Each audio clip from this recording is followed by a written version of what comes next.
do that you help us build Ghana by eating Ghana. So it's quite simple. Eat Ghana, build Ghana.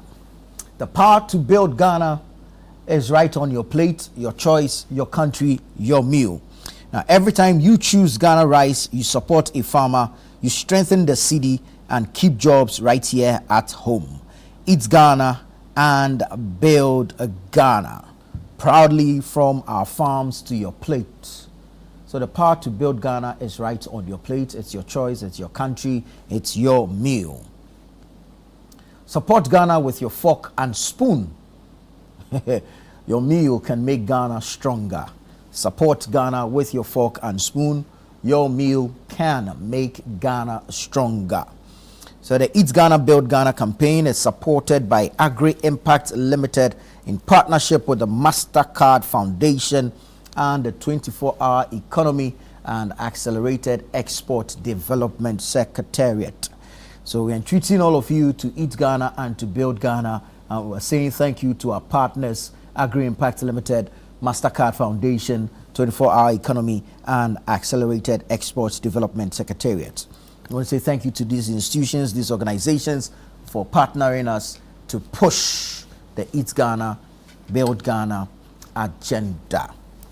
Yesterday, the Supreme Court quashed the ruling of the High Court, which set in motion processes for a rerun in Pandai. Well, the ruling of the Supreme Court has reinstated Matthew Nyindam as the Member of Parliament for Pandai. The NDC says the matter is not over yet. While the NPP jubilate, the NDC says they will go for a review. They are waiting for the full judgment of the court. It was a 4-1 decision. They're waiting for the full judgment of the court and then advise themselves on the way forward. But clearly, a review of that Supreme Court judgment is possible. My concern here is the absence of consequences for state institutions that run on state funds, the taxpayers' money, who negligently create some of these challenges. Listen, if we were to go into a rerun, if the court had ruled otherwise, and were to go into a rerun, it would have cost us money. It would have cost the political parties money. It would have cost the candidates money. But who do we hold to account for this? And this one, and I'm on the Electoral Commission. Okay? The contention in court yesterday had to do with the 21-day mandatory rule and whether it had expired before the application was filed at the High Court, for which reason the NPP argued that the High Court lacked jurisdiction to hear the matter. Okay? But the EC admitted that there was more than one notice of publication of the Gazette. And at that point, I'm wondering, it is the action or inaction of the EC that has brought us to this point. So, who is paying for what? Where is accountability in this? And you see, internally, we do not hear what the EC is doing about it. If an officer has been identified as being culpable in this situation, elsewhere, more than one notification of the publication of a Gazette, and you think it would have been swept under the carpet like we're doing here? No way. Somebody would have been held accountable. So the Electoral Commission, if you won't hold your own officers to account, we will hold you to account. Because you cannot bring a budget that is funded by the public purse, state funds, the taxpayers' money, and you go to sleep and allow some of these things to happen. In any case, the 41 polling stations that were contested by Wakbal, the NDC's parliamentary candidate, the concerns with some were that the collation of the final results was moved elsewhere. Based on whose decision? Was it the EC's decision? Was it the police decision? You get it? So there's some level of negligence because people think nothing will happen. And you see, it sets a bad precedent. Because what it is that someone can also take advantage of the situation when they see that the counting after voting is not going in their favor, create some mayhem, and then we are back to square one. We'll go to court and go and challenge, and we're back to square one. So this morning, the Electoral Commission must answer questions. The EC must answer questions as to what happened. But again, we're in a country where the commissioner can announce 3 or 4 different results for presidential elections, and nothing happens. We cannot continue like this. We've run elections for how many years now? About what? 12 elections since 1992?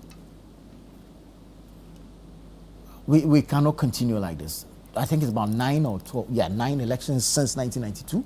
And we cannot continue like this. We cannot continue like this. Lessons should have been learnt by now. And some of these minor things, I mean, it's minor, but it will come at a huge cost.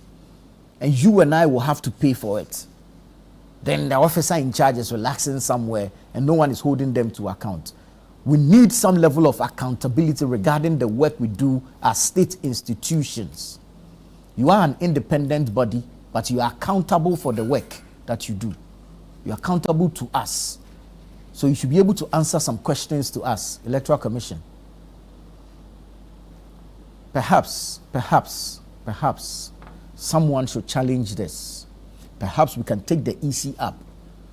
The litany of, if you like, dereliction that has resulted in a number of election petitions, be parliamentary or presidential. Someone must be held responsible. Someone must be liable to account to us, the people of Ghana. But we'll leave it there. We'll get into the conversations later on the Supreme Court ruling. But we need to hold duty bearers to account. As for that, it's non-negotiable. We need to demand that the right thing is done. And if you are put in a place of authority, in a place of position, you should do right by us. Shalom. Let's get into our newspapers this morning. I'm going to start off with the... Do I have the... Okay, yeah. I'm going to the Daily Graphic newspaper. Protecting forest reserves from Galamsey.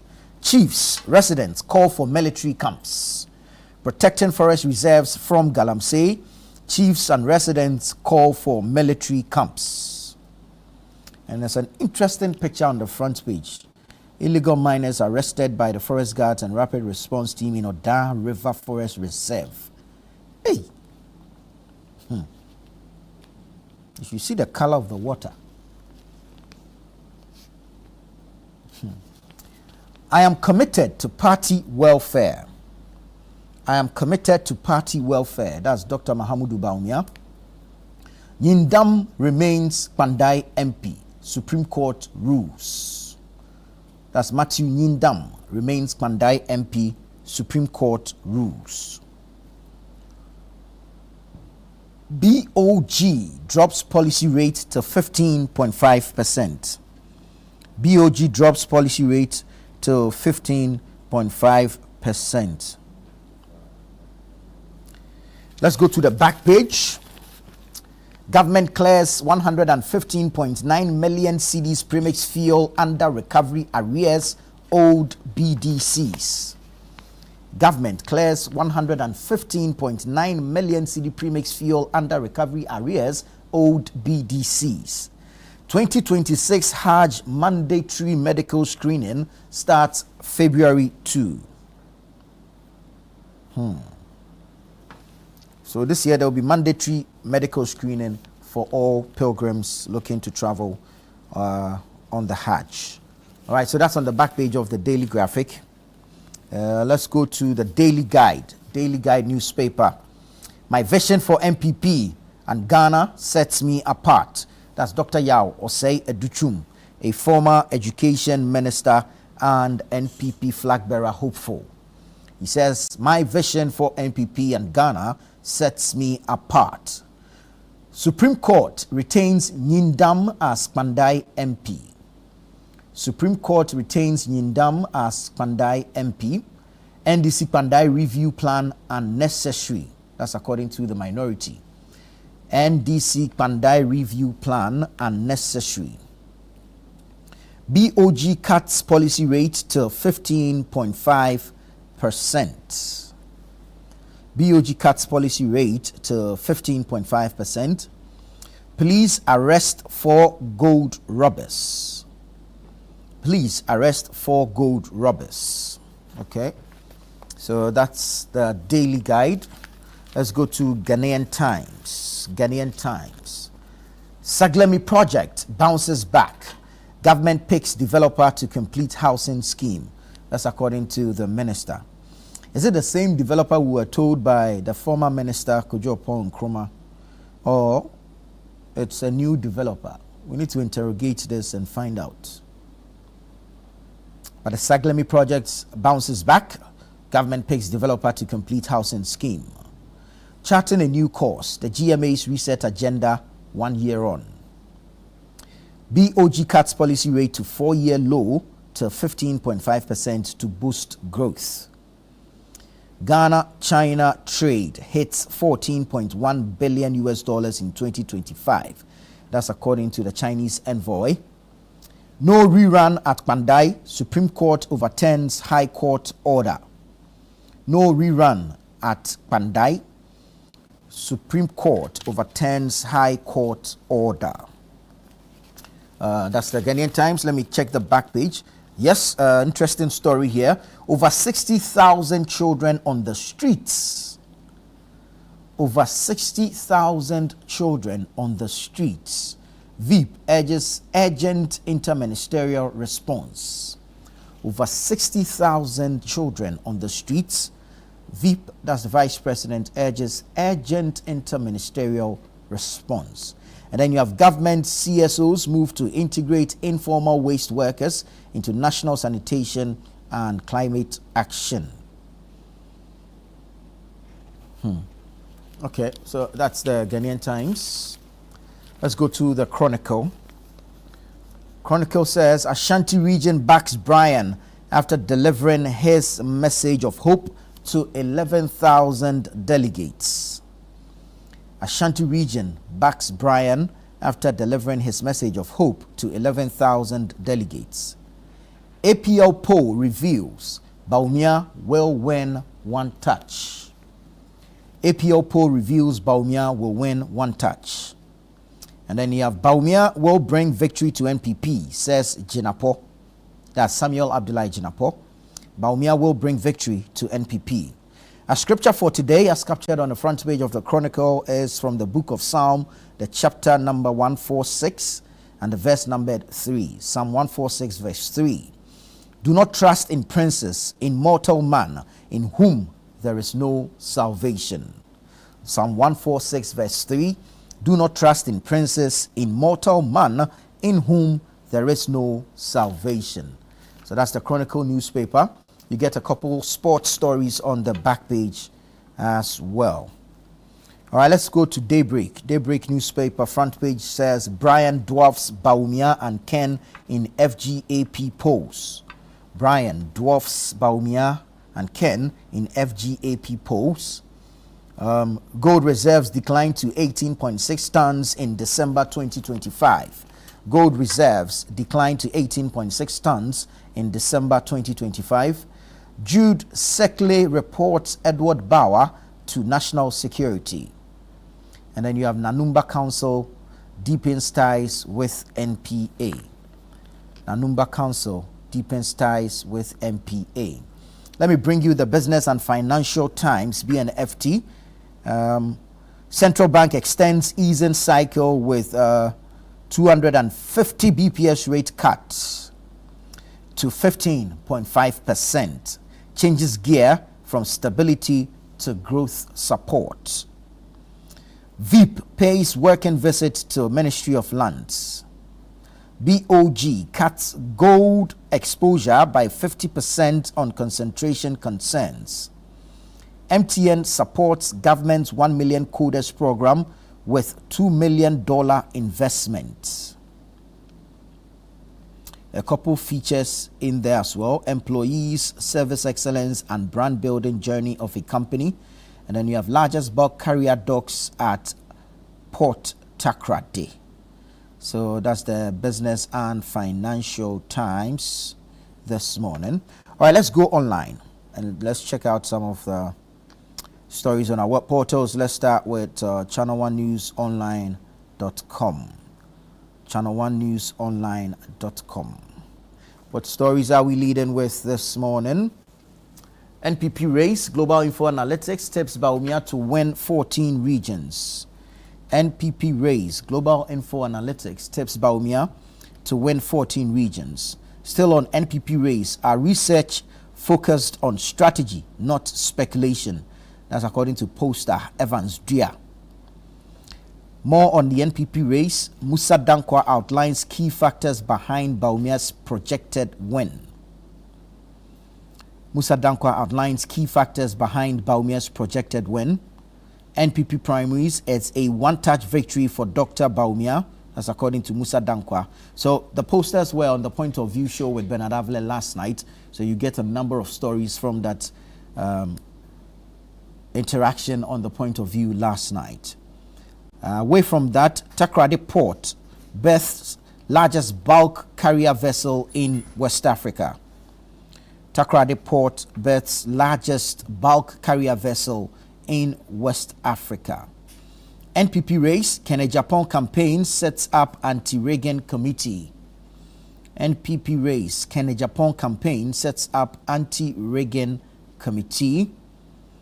Still on the NPP race, Kene Japan campaign projects 52% victory. Kene Japan campaign projects 52% victory. Bawumia pledges 10 appointments per constituency. Bawumia pledges 10 appointments per constituency. Power fluctuation likely caused Nobisco fire. That's according to the Ghana National Fire Service. Power fluctuation likely caused Nobisco fire. Respect Supreme Court ruling on Pandai seat. Minority tells Parliament.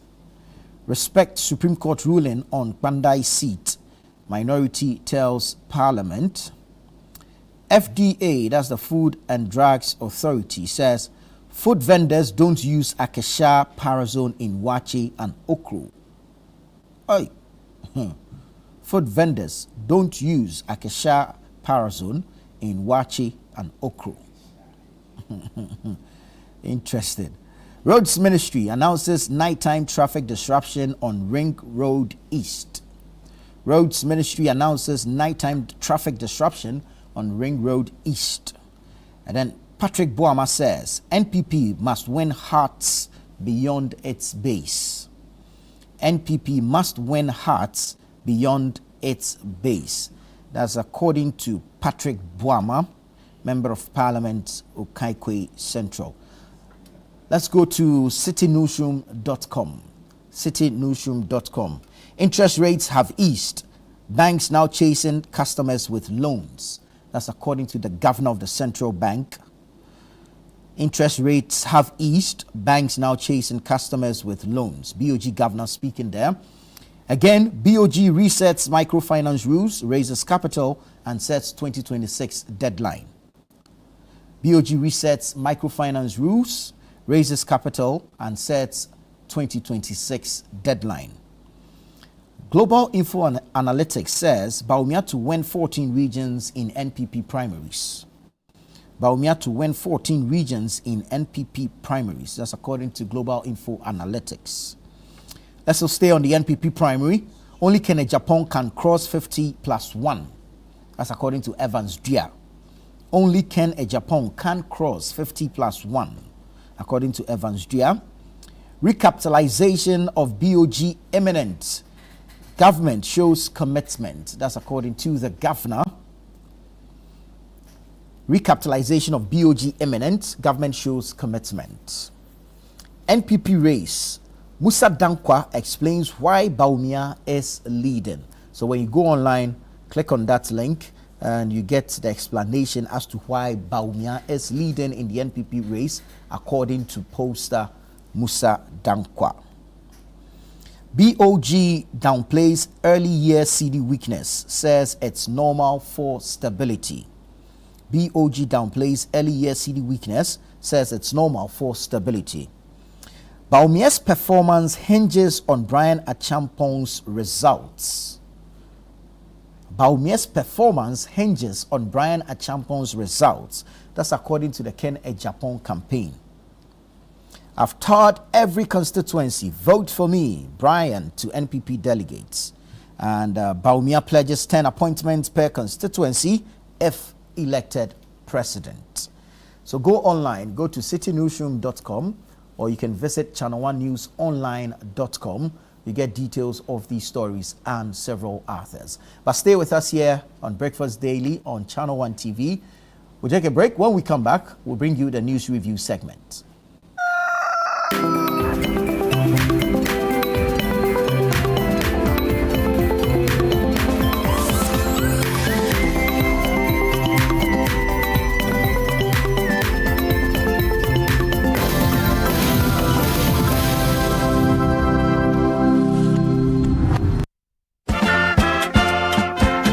We are gearing up for the trip of a lifetime. Heritage Caravan 2026. From 1st to 8th March 2026, 8 days, 14 regions, 1 legendary caravan. We're touring Ghana in the most spectacular way on the Heritage Caravan, exploring the beauty, history, and stories that make our nation unique. Rolling out from Greater Accra through Eastern and OT, up north to the Northern and Upper East, and all the way to the Western region, hitting iconic destinations across Ghana. The Heritage Caravan 2026 will be fun, educative, refreshing, and most of all, remarkable. Stay connected. Follow Channel 1 TV and 97.3 City FM across all social media platforms for updates, and join the conversation using the hashtag Heritage Caravan 2026. The Heritage Caravan 2026 is powered by Channel 1 TV with support from City FM, and it's proudly sponsored by Hollard Insurance, Piva Beverages, Omni Basic Bank, Caveman Watches, Gino, and Didi Shito,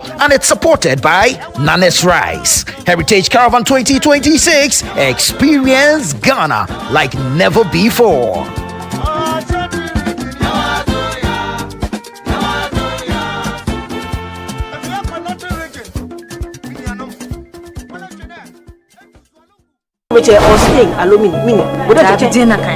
Abstain. Why abstain? I have been seeing through your shenanigans all night. I thought I told you that I didn't want to see that girl in this house again. A mixed bag of emotions and incidents, Ghanaian family and intergenerational drama. Some not so good. That boy, that womanizer. You are old enough. I would like you to man up. In other cases, not so bad. So does he see in her that he's not seeing in me? Look at me. Eugene and Anekia made a choice. You won't believe what Pam and Anekia have done to me.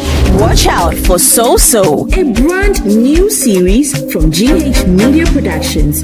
So, Thursday at 7:30 p.m. only on Channel 1 TV. Let's get into the world of sports like never before. You know how we do it on Fridays. Join us every Friday at 7 p.m. on 97.3 City FM for Sports Panorama, your ultimate destination for all things sports. One of the biggest scandals in this country's history. You can't spend 250 million USD and come out with that. From the thrill of association football to the excitement of basketball, tennis, athletics, and even emerging sports, we cover it all. Whether it's the Premier League or the latest NBA showdown, we bring you the stories behind the stars. Getting an opportunity to become a national team coach, he should understand the politics around football. And don't miss the prayer of the rabbi. Joe was Zebaut. How Zebaut there? Zebaut won Chaboke. We're not just about the games, we're about the community. If you are going to be given this kind of treatment, then you need to be that guy.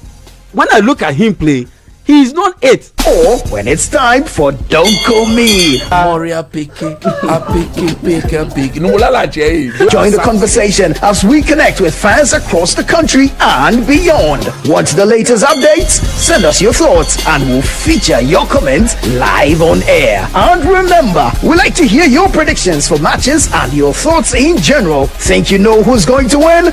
Let us know. Big shout outs to my YouTube people. Tune in every Friday at 7 p.m. only on 97.3 City FM. Sports Panorama, where sports come alive. Minke man bi moni nya Kofi Adam no mai kami.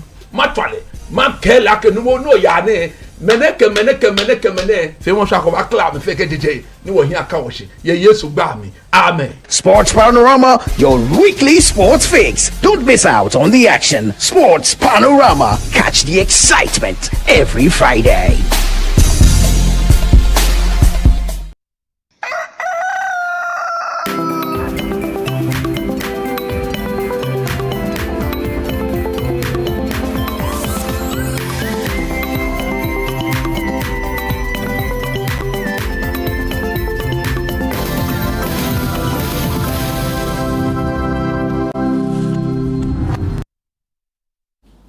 Hello and welcome. Thank you so much for choosing us this morning. The show is Breakfast Daily. The channel is Channel One TV. The segment we're going into is the news review segment.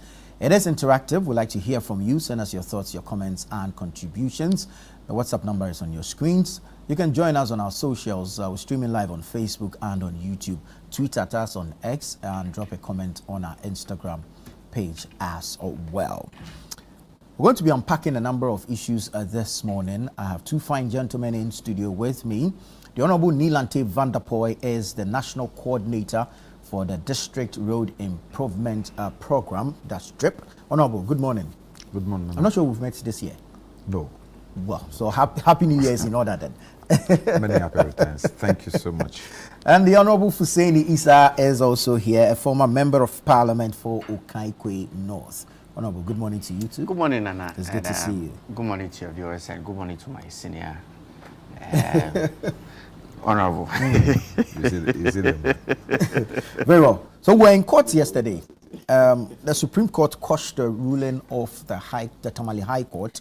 And so clearly there won't be any rerun of the Pandai seat. Matthew Nyindam has been reinstated as Member of Parliament for Pandai. But the majority, the NDC says it's not over yet. They're waiting for the judgment of the court, review same, and then go for a review. That's according to Roxanne Nelson Dafia Makbo. Honorable, some argue, and it could be pedestrian argument, that you have this overwhelming number of MPs. You are the super majority. Why not let it go? Well, thank you very much. Good morning, and let me say Happy New Year to the viewers and also to all of us here in the studio and all the workers of Channel One TV. It was great last year. I hope this year will be better. Amen. And I hope we shall be able to inspire young ones to listen to us, because on this network, quite decent discussions, full of depth and also very objective. I'm grateful to be part, and let me say I hope this year will be better. First, let me say, one, when it comes to issues about parliamentary elections, most of the time it's dependent on the parliamentary candidate. If at the end of the elections and results are announced, it is a parliamentary candidate who decides whether he has accepted or not. And when it becomes necessary for him to challenge the decision of the Electoral Commission as far as that particular constituency is concerned, he reserves the right. It is not like the presidential elections when it takes a whole party. So in this case, the gentleman, the former Member of Parliament, has been very, very sure and confident about overturning the decision that was announced by the Electoral Commission. So he took up upon himself to fight it. and he's been very, very consistent in that. At the time, he was even complaining about the fact that it looks like he's not getting the sort of support that he thought he needed from the national structure itself. And we all encouraged him because he was our colleague. When the judgment came, I wasn't surprised that because he was so convinced about his case. The judgment of the Tamale High Court. Yes. Right. And what he has, his lawyer is somebody who is very close to this particular network, Nekwaku Samoa. And having discussions with Nekwaku Samoa, he was very convinced that they had a good case, they have a solid case, and they were going to win. So when the decision of the High Court came out, I wasn't surprised because I was very confident. Maybe let me say that I was a bit biased because he was always with me. Almost every time he was in Accra, he would come to my office, we had a discussion. Yesterday was quite a blow. And I don't know how he, as a person, is going to take it. Whether he will say, I've fought enough and I want it to end here, or he will want to go further because he still have an opportunity to go for a review if he thinks that procedurally the Supreme Court maybe may have overlooked certain clear evidence before them or certain facts that he can adduce to point to the Supreme Court that maybe they were not averted to these particular facts. So I think it's good decision. My this thing was the fact that just as many people, I've heard many people talk about, what happened was not something that you could say was as a result of let me say the process. It was a result of an individual's lack of integrity when it comes to protecting the ballot. And he also trying to do what he thought was right. And I heard you making a comment when you were going to the papers. And it was the same comment I have talked about consistently in this case. In all electoral cases we've had in this country, it is the decisions of the returning officers and the presiding officers or the electoral officers that cause those situations. True. There have never been a case where someone has taken an election case to court. There has never been a situation where someone has gone to the court to seek redress, reliefs under a certain condition when it has not been as a result of failure or decision of an electoral officer to go against the regulations and the procedures we've all agreed to. And many a time we allow these things to go. Those people go on scot-free, they go unpunished. And as such, people continually do the things they're not supposed to do and plunge all of us as a country, citizens, into useless and unnecessary stress. True. Look at what is happening with Pandai.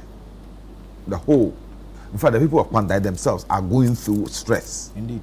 I'm going through stress. Hussein is going through stress. Oh. Yeah, because Husseini's fight is that he wants to keep the number. He wants to keep Nyendam. Because Nyendam is not just a member of parliament. He's quite an experienced member of parliament. Indeed. A former part of leadership. You understand? So, and they will want him to be part of the team. So that he could I think he's currently on the communications committee. Yeah, he was a former whip. Deputy whip. And there's so much that he can give to the young ones who have come into the house, because they have a lot of new faces, and they will need the old ones to give them some experience. So the MPP will want to have Nyendam in parliament. The NDC will also want to bolster their number. So we are all going through that unnecessary stress as a result of the, let me say, lack of discretion on the part of the person who was mandated to oversee the elections in that particular constituency. So I think that once Electoral Commission continue to close their eyes to, let me say, measures that will serve as deterrent to people who want to infringe or cause infractions in the processes and the procedures of election, people will continue to do this. If someone has gone to jail for willfully disturbing the process of elections or altering figures or doing something that impugn the integrity of the elections in a particular station, these things will stop. Indeed. Let's take, for example, a very simple example. During the Ejiso by-election, is it Ejiso or Kumewu? Yeah. Where an MP was seen giving an envelope, you understand? Yeah. of money Yeah. to an agent, and the agent taking it. All that they did when people protested was to let that. Honorable, you saw him give an envelope. As to the content of the envelope. Oh, but he said it. He confirmed that he was Did giving. he? I can't recall. He said it was transport. He said it was transport. Okay, Yes. because I recollect in the envelope. But All that the Electoral Commission did was to let that particular officer leave the station. That is not deterrent enough. Yeah. It is not deterrent enough. You understand? When somebody is caught in an act that willfully go to impugn the integrity of an election, the person must be dealt with. True. So tomorrow, even when the person is a volunteer or a staff of the EC, he knows that when I do this, this is what I will go through. And it will help us build some sort of trust in the system and reduce the, let me say, the intentions and possible court cases that emanate from our elections. Our people have indicated that they're going to they're going to study the judgment, and after analyzing the judgment, they will advise themselves whether to go for a review or not. I personally will have a chat with my former colleague, because I have seen such cases sometimes drag over years, and it does not inure to the benefit of anyone. Sometimes it's good to let it go, reorganize yourself, and then come in another time. When you go through such litigation, and it breaks you down, it's waste of resources, energy, stress, and all those things it's not healthy for you as a person. So I think, left to me alone, I will tell my people that if they know that we don't have a good case for a review, we should let it go. We should let it go. I'm sure it's a young man. The next election, people will be sympathetic. Will know that, yes, he wasn't treated fairly, and we'll all work together to make sure his desire of coming back to Parliament is achieved. Like Nyindam, he lost. Went, prepared, and came back. So falling is not the end of your life. Sometimes it's better to go back, reflect, sit down, reorganize, and then come in again. We've all lost elections before, one time or the other in our lives. But when it was time for us to also win, we won. And I think that this is something, so that all of us as a people will avoid the unnecessary stress we are going through. When the issue of the by-election came up, for example, he was going around all over the place, you understand, looking for support to be able to, because he spent a lot of money fighting this case over a year. So it's not an easy thing to go through, and sometimes you don't even, I don't know what psychologically he goes through, the young man. I don't know what psychology, but when you're talking to him, you could see that the thing is having effect on him. So I will urge them, if they think that there was enough, let me say,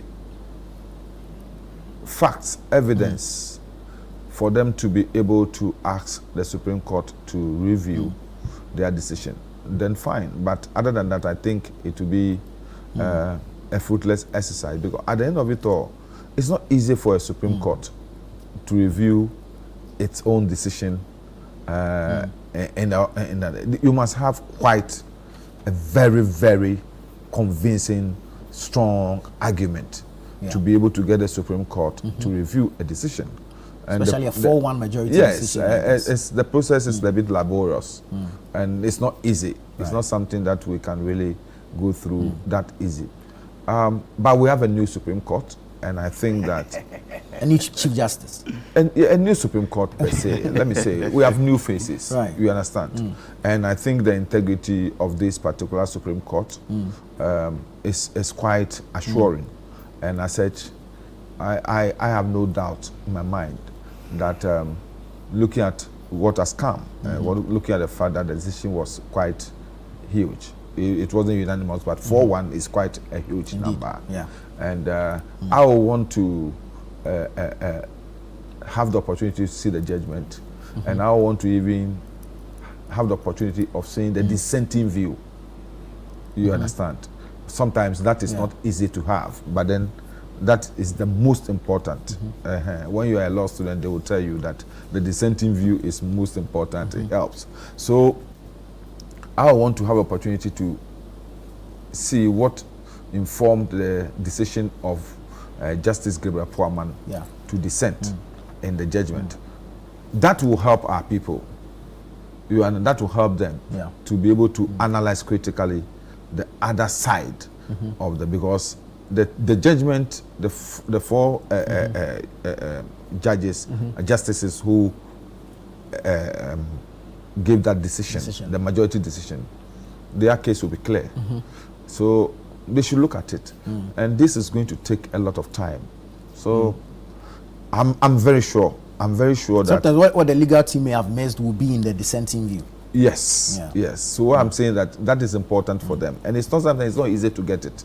It will take a lot of time, and I think that the party, the presidency, will have to see how they can get our brother together, talk to him, and see what he can be offered. We compensate him with an appointment. Yes, I believe so. I believe so. I believe seriously, so that all these stress will be done with, because all of us are going to be stressed. If assuming he goes to court again, everybody, the lawyers, the party, me, and all of us will be there again. The minority will also be there. They will be going to Parliament, leave their work in Parliament, and be going to support Nyindam. So all of us are going to be stressed. And I think it's also total waste of resources. And I think when we have gone through with the recommendations of the constitutional review, all these issues about by-elections will be resolved in a matter I think will help us. Honorable Issa, for you, an expected outcome, but for watchers of the space, the position of the minority as against the judiciary in recent times. Yesterday, I heard Roxanne Nelson Dafiamapo say that you describe the court as a kangaroo court, but when the ruling comes in your favor, you jubilate. Good morning to you again. Good morning to my senior man, and a good morning to your viewers. You appreciate this whole process when you have personally gone through this whole process, like myself and my senior have. Elections themselves are not easy things to deal with. I recollect that. In fact, I had to go back to conversations I've been having with Matthew Nyindam since December when this ruling came from Tamale. Whilst this whole court processes was happening, he was also preparing to go for a rerun just in case. Just in case the court. I mean, it's normal. I mean, you appreciate these things when you are in there. But for an astute MP like Matthew, he's certainly a very big addition to our caucus in Parliament, and so we're not going to let it go. But you see, consistently, as a people, in the democracy that we are nurturing, we are beginning to accept the fact that elections are won or lost at the polling stations and not in the courts. And I think that for all of us, it should be what is what it should be our watchwords. Then again, sometimes because of this whole inkling of elections being won or lost at the polling stations, it creates a lot of tension at the polling station within the constituencies in the build-up to some of these issues. It's heartwarming to know that alas, we still have a legal system or a judiciary that we can revert to when there is this disagreement, and it's not going to be who is stronger, who is more mature, or who is. I mean, it's all good to know that at least we have somebody in the middle. But you see, it's also quite instructive when my senior refers to the Supreme Court as a new Supreme Court. It's very instructive for me. How so? What we have seen is the NDC did promise a reset. They did tell us that when they came into power, they were going to get rid of the Chief Justice, and that they have done. We saw the appointments they made to the Supreme Court. They further went to the Appeals Court, and I think last week or the week before, they swore in over 100 High Court judges.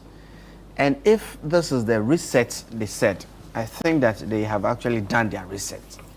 But what I cringe to think that this is not going to be a precedent, such that we sit here and think that when a government comes into power, some of the things they need to do is to get rid of the heads of other arms of government and do a reset like they have done.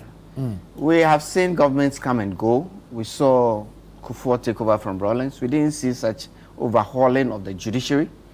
There's been an overhaul of the judiciary? Not to this extent. To this extent, it has never happened. Why?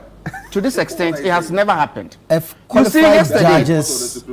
Yesterday, after the ruling and the media interaction by both legal teams, I chanced upon a video of some supporters of the NDC from Pandai. And their point is that, but how can this decision go against us when we are in government? It is not supposed to go against us. That's their inkling. But you being in government doesn't mean you run the judiciary. You see, I don't blame them. And the reason I don't blame them is that hitherto, under the government of the New Patriotic Party, the Supreme Court or the judicial system was labeled as unanimous FC. So there is this thinking that when your government is in, or when your party is in government. But we didn't say that. Your national security minister said it. There's that inclination, that's thinking that when your party is in power, you are not supposed to lose a case in court. And that is a very dangerous thing to do. But that's a in fact, very I'm saying that the gentleman who expressed those views on the screen now, you see, it is a very dangerous thing to think. Indeed. That because we have come and overhauled the judiciary, we have come and we have sacked the Chief Justice and appointed a new one who we think should be doing things and acting in our favor. Well, those are the gentlemen expressing those views. We have appointed a new Chief Justice. We have packed the Supreme Court. We have packed the Appeals Court. We have appointed over 100 High Court judges. Doesn't necessarily mean if you have a bad case, you win. You see, Nana, that is the danger. And those were the sentiments being expressed by those gentlemen. And that I cringed. And it sent some fears. You see the gentleman in the smoke in the back. I mean, the video is all over social media. And that is a very dangerous thing to think. But your government made appointments to the Supreme Court. Of course. You make appointments as and when there's a vacancy, you make those appointments. In fact, you appointed. As and when a Supreme Court you appointed judge, as and when the Chief Justice retires, you appoint a new one. But in the manner in which the NDC is done this, me personally, I still feel scandalized. I've just seen an article in this newspaper on what happened to the removal of CJ Tokono. I've just seen the article and I'm very interested because it still baffles me how a party can promise in opposition that when we come into power we are going to get rid of a chief justice and they come and they execute Saxon's promise. Oh, but it was very petitions were brought against her. Look, I have said on this platform. Even under Akufo-Addo. I have said yes, under Akufo-Addo. Yes. He did receive petitions. Yes. But he has to determine whether or not there is a prima facie case. No, that's not he the president. He never. Not the president. It's the Council of State. It's the Council of State. He forwards. He determines whether there is some merit, and then he forwards. He forwards those petitions. But he thought that look, the matters that were brought before him had no merit because in the Supreme Court at that time, the Chief Justice of that time was superintendent over a unanimous FC. The cases that went to the Council of State, expenses, reimbursement of expenses, realignment of human transfers within the judiciary, and you thought that you think that those two issues, for me personally. And I've said it. What is the qualification? Yeah, per the dictates of the law, if it amounts to stated misconduct. Yes. You see, stated misconduct. There's always that window. That window. Maybe say it's too wide. That window. That can be. Look, I said it on another platform that look, if the heads of the other arms of government are put to the same litmus test. We will not have a president. We will not have a speaker of parliament. No, but he knows it. We've been in parliament. No, but the Chief Justice. When you're an MP, when you talk about expenses reimbursement, when a member of parliament is traveling, you don't sit down to work out your expenses. You go to the officer, or the officer in charge comes to you. You're going. This is your per diem. This is your flight, and hands over to you. If you go and come back and you have to go do reimbursement, you finish with the officer. You don't even know the details. That's the extent to which MPs operate. And it is not different for the speaker. This is the head it is judicial not. service. Look, the government has a system in place. What pertains expenses in parliament, what pertains in the executive, what pertains in the judiciary service is different. It's different. How different? How different? How different? When the Chief Justice is traveling, there's an officer in charge of all those calculations. There is an expending officer. And for someone who interprets our constitution. Oh, Nana Jaideokam. I'm saying that. Look, if we put the head of our legislature, if we put the executive to the same litmus test, we'll have problem with this. No, because we don't have the same conditions. The conditions are not same, are they? Oh, Masa. Yes. Similar maybe, but not necessarily the same. You know, I mean, he knows what I'm talking about. What we are saying, but you see, he knows what I'm talking about. The reason why the conditions for the Chief Justice is so high is because that person is supposed to be insulated. Transfers within the judiciary. We have not heard that before. We have not heard that before. You see, at the time that it was this case was running, I recollect coming on this platform, and there was a similar thing happening in Cocoa Board. There was a similar thing happening in Cocoa Board. But if you are where the Dr. Randy transfers, found it necessary when he took over Cocoa Board to realign stuff, and it is like it.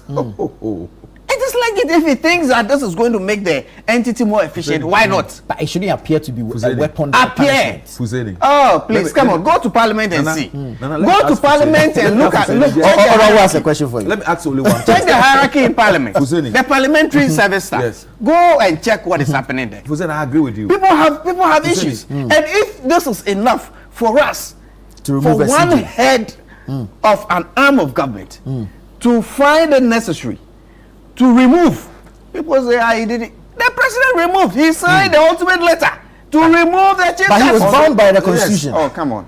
And I have explained to you that when the petitions came, you want the president to engage in an unconstitutionality. Oh, I have not said so.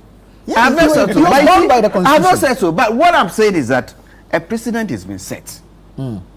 Any precedent that comes into office, let me ask. I pray we don't go down that route. Because any president that comes to office will have pressure from their rank and file Let to me- do what the NDC did. Let me ask And a me, simple when I question. speak about this, I get a bit emotional because I think that it has set our democracy back for over 20 years. No. That is how I feel about this thing. Let me give It you. has set our democracy back for the head of an arm of government to be able to remove the other. So the gentlemen who were at the court yesterday, their expectation is that because our party is in power, we are not supposed to lose a case in court. Your And party that is in dangerous. power, but the CJ is not your party member. Unfortunately, that is what So that's the misconception. Signal. That is the signal we have sent to but the you see, people. that's the That is the signal we have sent to the people of this country. Pedestrians like pedestrians like this. I see. They are not pedestrians. They are Ghanaians who are entitled to their views. They are the people who participate in Even millions of Ghanaians. No, hold on.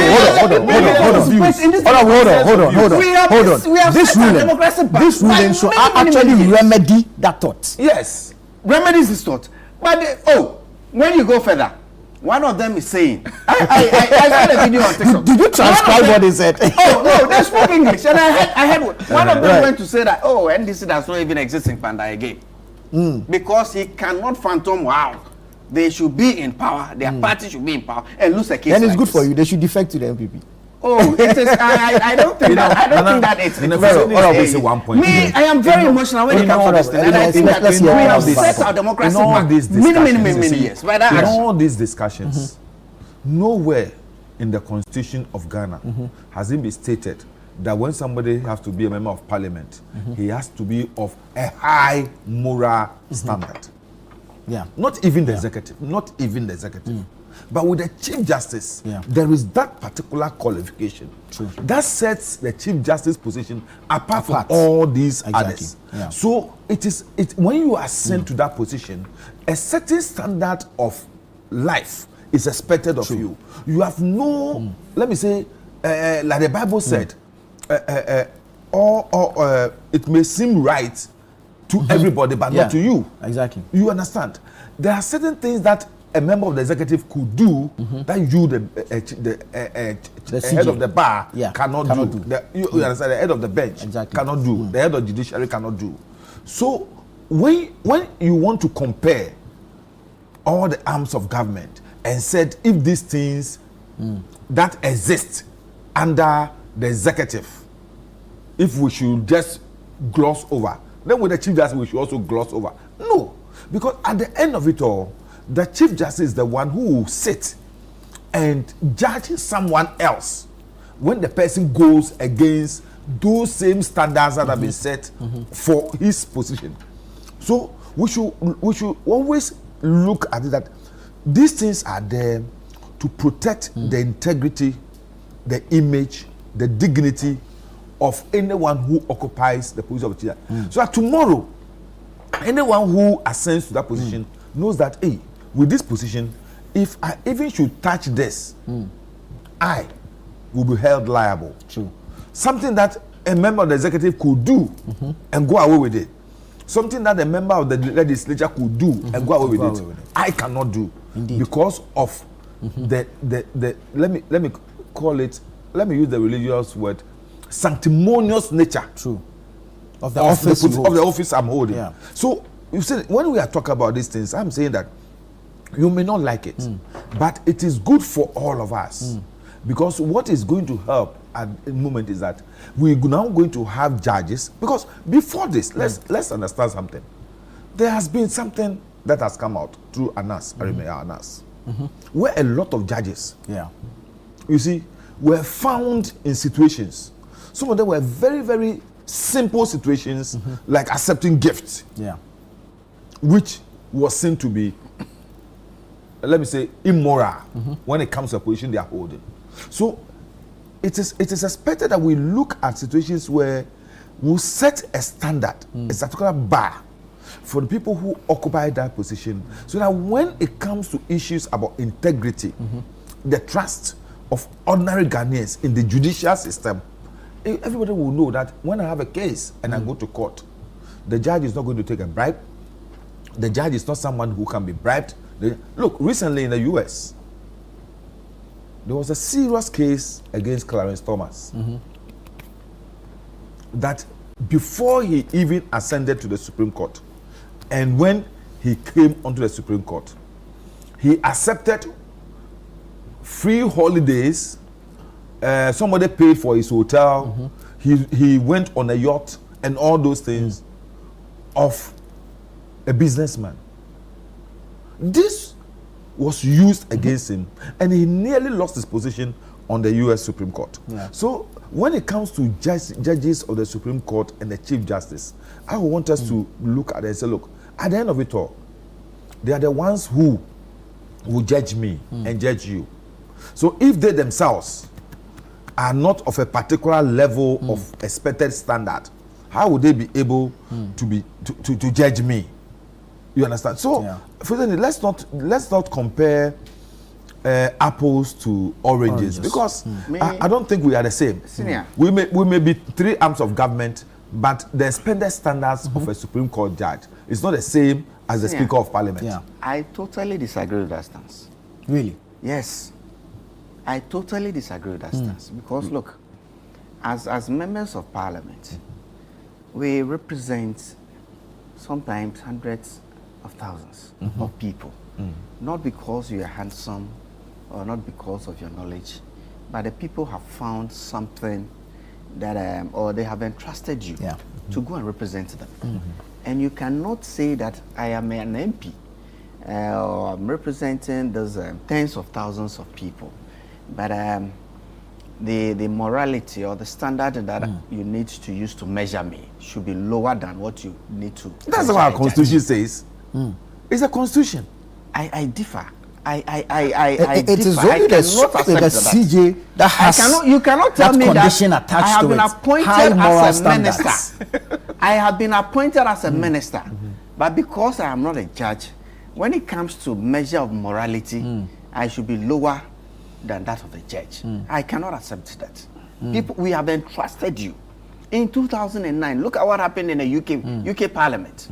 Because of expenses, I dare say, what Anas did within the judiciary. Sometimes I recollect watching the video and I sat there and I felt sorry for some of the judges, personally. Because this is when you hit a man, when he's at his lowest. I saw a judge lying in his sofa, in his house. Somebody walks in and wants to discuss some case and says, oh, Meja Ponchimbi Ewa Abontain. The judge is not supposed to, one, discuss the matter like that, take the good. But in the state in which he was caught, I felt sorry for him. I felt sorry that he had been exposed, and I felt sorry that those acts are happening in our judiciary. So similarly, I don't expect a member of parliament to be doing that. How? Similarly, I don't. And I don't expect you never got a gift. Minister. You never got a gift as a member of parliament. Look, it is not about me. We are discussing systems. We are discussing the systems we have put in place. And I'm saying that, look, if a judge cannot take a gift for judgments or what he does in the courtroom, a member of parliament equally. So then you agree to the standards to which we are holding the system. But are we saying, let's review our constitution. For us to say, that the judge should be held on a high moral than a member of parliament. That's what the Constitution says. That's what the Constitution says. Look, the Constitution might have envisaged the fact that, look, just like this Panda issue, an NDC guy and an MPP, they are haggling over who won elections. And the judiciary is the ultimate that resolves such disagreements. That's what we have all agreed to. That does not mean that if you're a member of the legislature or the executive, you should be held to a lower moral standard. No. I don't think that's what I'm saying. I disagree with that. I don't think that's what he's saying. Look, my fear yesterday when I watched the young men. This young man. Exactly. You see, those were the young men there. You are so fixated with it's not me being fixated. I got scared that, look, not too long ago. What is their level of appreciation of the law? Not too long ago, we labeled our judiciary unanimous FC. When judges had painstakingly gone through cases. But that one was your Minister of National Security. It was Kanda Prabhu said that. When they have come out with a judgment, irrespective of who said it, that is my view. Right. when they are painstakingly, with all the experience, with all their knowledge, with all that they can gather, have been able to go through cases, we found it convenient to be labeling them unanimous FC and all of that. And based on that, did you hear the description of the minority leader for those were the basis on which the NDC they tell Ghanaians that when we come, we are going to reset the system. And true to their word, they have done that. I cringe because my fear is that shouldn't be a precedent. But anybody who ascends to the presidency in this country, trust me, will have pressure from their rank and file. And he knows, and I know, that look, when it comes to those petitions and all of that, is why I'm saying that if you subject the head of the executive, if you subject the head of the legislature to the same litmus test, they will not survive. Your minority leader recently described the CJ as intolerant. You see, describing somebody as intolerant, it is his view on maybe something that I mean some matter, right? That's the view of the minority leader, and I don't think that it is as much as isn't that deliberatory? I when I say you are intolerant, it's a description of a behavior. Yes, it's a description of a behavior. It is not. And that behavior is what? Those are the gentlemen. You see the gentlemen. You are really interested in these gentlemen. You should see the video. If you have not seen it, you should see the video. It is scary. You see, Fuseni, when you get yourself to a level of looking at this issue about what happened with the Chief Justice, you give me the opportunity to also talk about what happened to the chairperson of the Electoral Commission. You see. You give me the opportunity to talk about what happened to the chairperson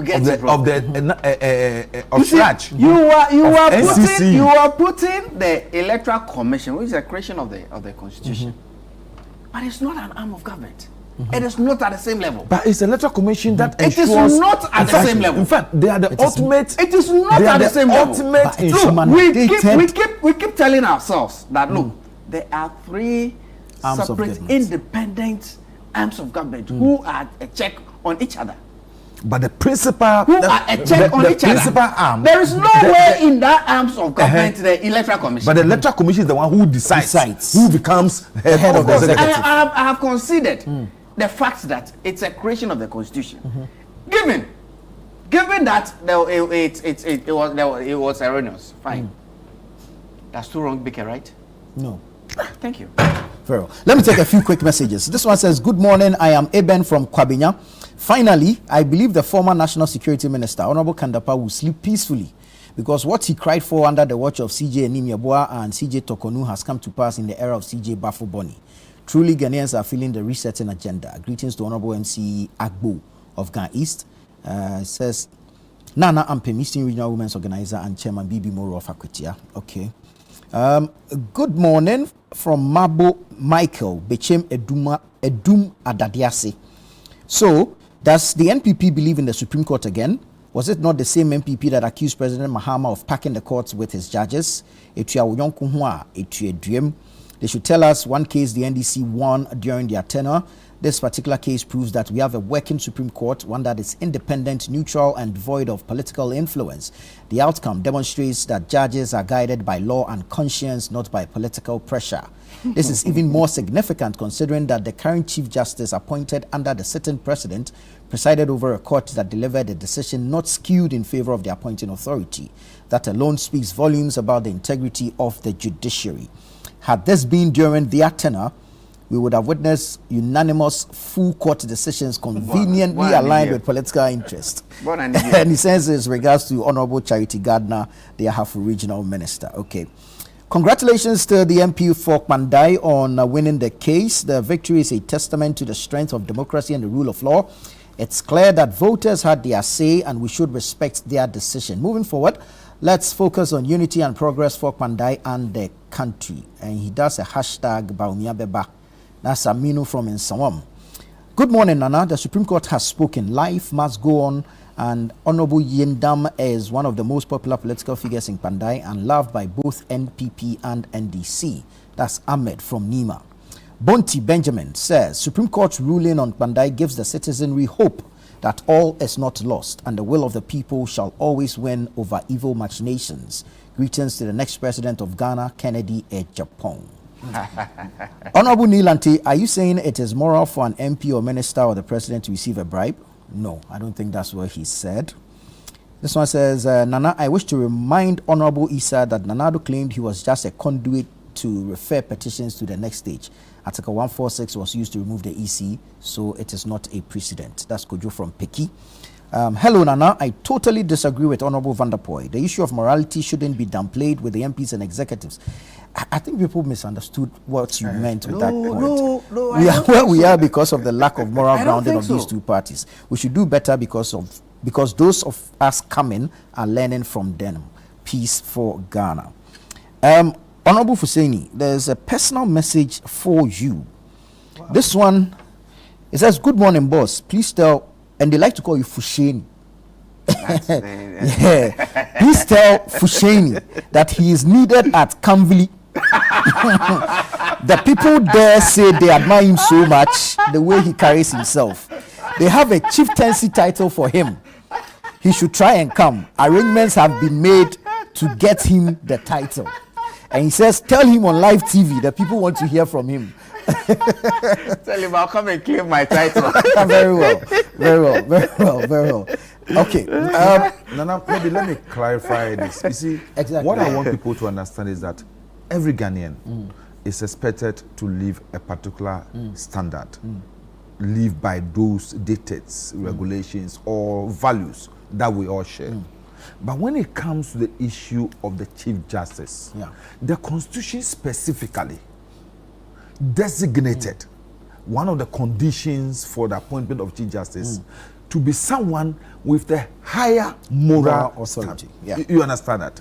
You that is what there is no other arm of government or individual appointments under Article 71 that has that qualification. My point is that you understand. The fact that the it means that the Chief Justice clearly to qualify to contest as a member of Parliament have to be over 18 years, be of sound mind. And be a registered voter, and not be a Ghanaian, and did not state morality there. Does not take morality out. That's what I'm saying. That it doesn't. But it is not clearly for a chief you justice. You are there to represent tens of thousands of people from your constituency, and you are telling me that you should be held at with a lower measure. No, he's not saying. No, you're saying that specifically because.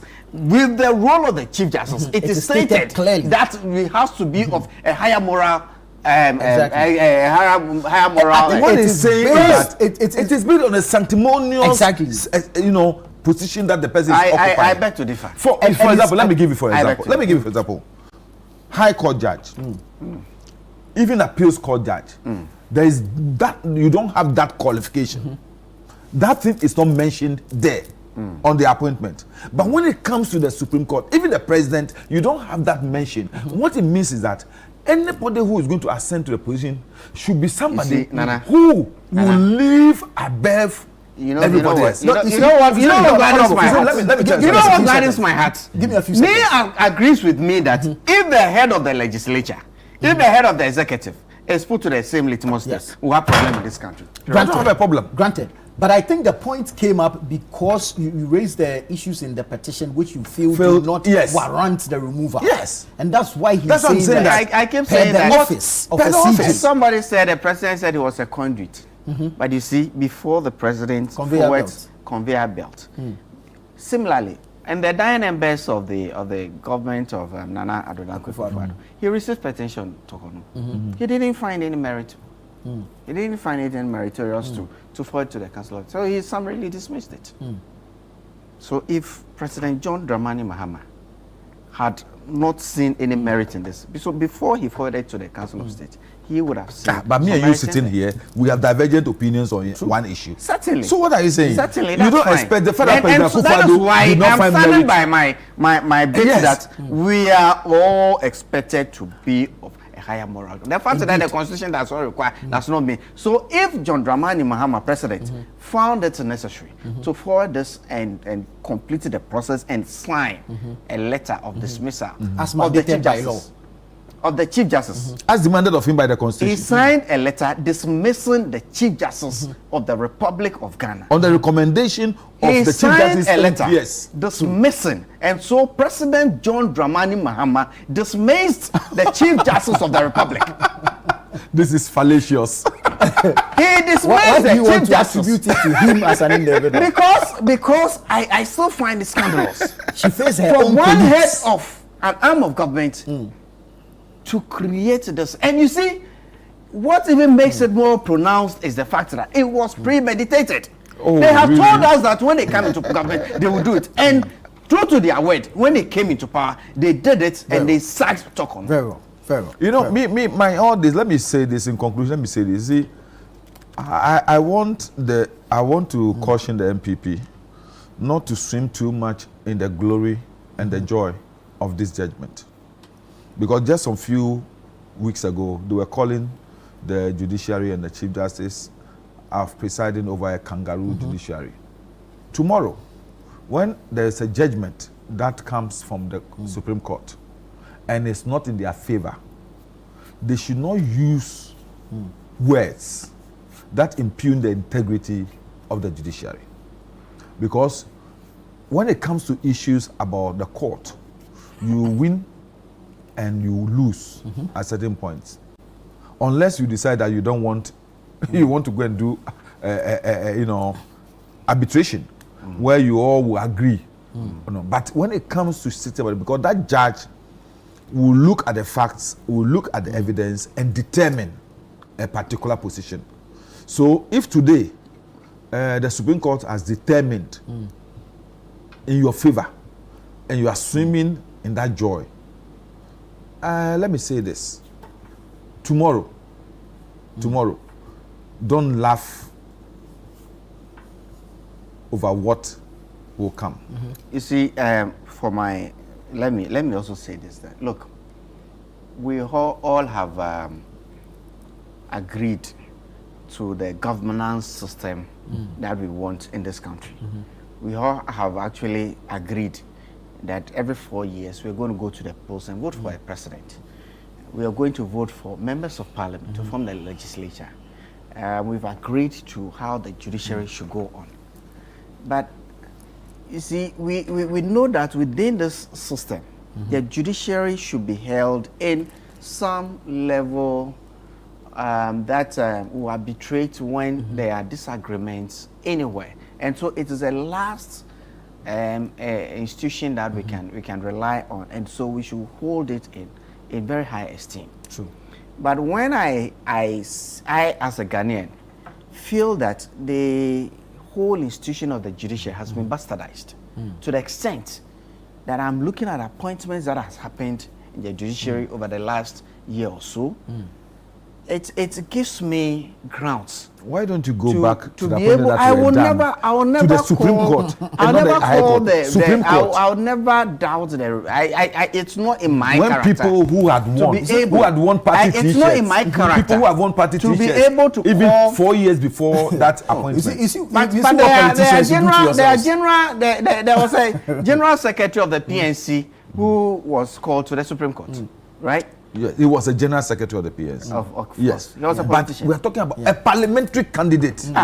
But the new a general secretary of in a 4 party. years, he was a parliamentary candidate. And I look at just 4 years. And I'm saying this is what politicians do to yourselves. You see, so it's a cycle.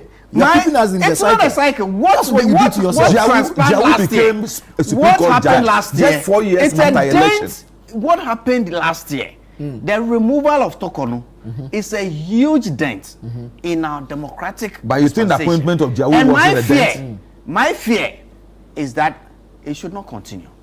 Unfortunately, whoever ascends to the presidency will have pressure from the ranks and file of their parties to follow the same trend. No, and seriously speaking, if you look at the number of appointments, that's why I'm saying that my fear is that it shouldn't happen. So can it end somewhere? Can it end somewhere? Where do we draw the line? That is not for me. I can't see into the future. I can only see what is happening now. But you can advise. If I am in a position to do, I will. Because everybody has been consistent since 1992. For the first time, we thought that the government comes into power. We want to reset this country. And you see, the most dangerous thing is that it was premeditated. That's what we are saying. You see, we want to reset this country. Then told us we want to reset this country. When they reset, that's the reason why. And so they have reset the judiciary. If we're going to go, and so the people, their members believe in the reset. If we are going to go by the standards, and because their members believe in the reset, they think that how can my party be in government and lose a case in court? No, what happened is to indicate to them that we are resetting this country. I think that you should get to those videos. Those people, on TikTok. Those people will have to be educated that we are resetting the country, so they should not expect that when we are in government, that's how we have made them feel. That is how we have made them feel. When your party is in government, you should not lose a case in the court. And it's dangerous. If we say we are going to do a quarter of what Nanado did as president. Nanado did not do anything. Look, Nanado even appointed MPP electoral commission board members. Nothing compared to removal of the Chief Justice. Are you sure? Nothing. When he failed the Supreme Court to the removal of with the party parliamentary candidates. An arm of government removing the head of another arm of government. No. It shouldn't happen. President Mahama did not remove the Chief Justice. President Mahama did not remove the Chief Justice. But he signed the Chief Justice was removed by own PS. He signed a letter. No, I said they were removed by demanded of him by the constitution. You know what they wanted President Mahama to do? I've said that. There were petitions on Tokonu not to sign. Then they will cite him for breach of the constitution. There were petitions on Tokonu in the 9 members of the Nanado government. He did not find merit to this, and he dismissed the summary. As for this, the Mama has beaten you to it. That's the only thing that is. Very well. Let's take a break here. This is Breakfast Daily on Channel One Television. Stay with us. We'll be right back.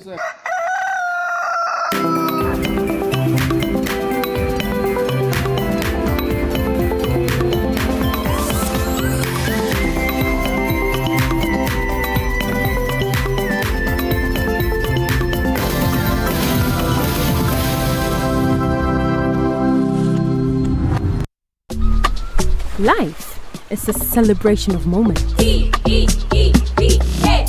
and small. The sun is scorching, I'm feeling the heat. With Piva Drink, every moment becomes a refreshing celebration. From the beach to your home, in every corner of your world. Piva Drink adds a burst of refreshment. Give me Piva cocktail and tangerine.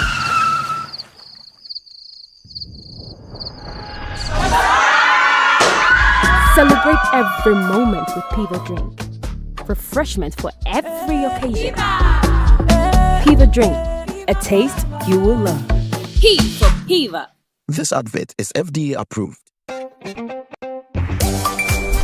Oh, another payment through Stanbic. Smooth as always. Imagine making or collecting all payments without leaving your chair. Sounds like magic, right? Nah, it's Stanbic Pay. Darling, can you please help with the bills, especially at your school fees? From school fees to utilities, the government and statutory payments to investments, insurance payments, Hajj payments, and more. Mommy, my fees has been paid. Just log on to Stanbic Pay and you're set for life.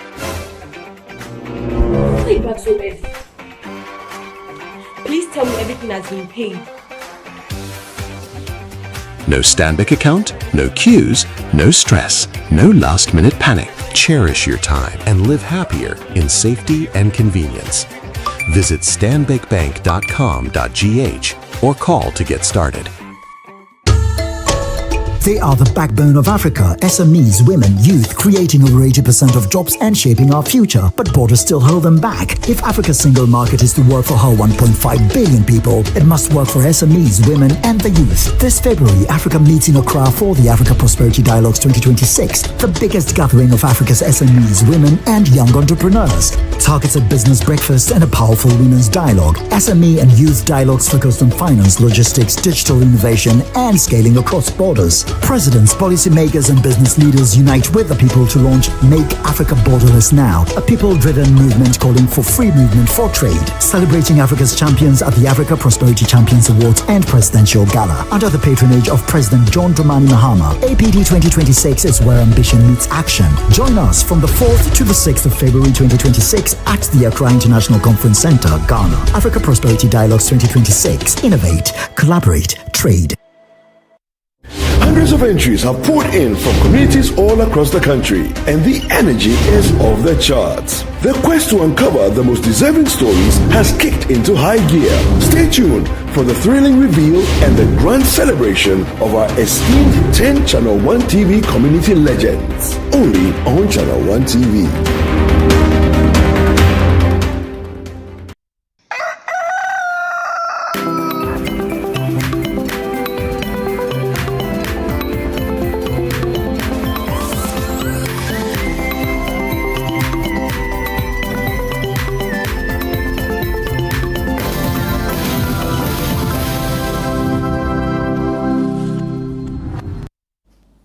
Hello again. Thank you so much for staying with us. You're watching Breakfast Daily on Channel 1 Television. We're having the news review segment. And so we're moving from the court to, well, our space, my space, the media space, and attacks on journalists. A recent one happened on Monday.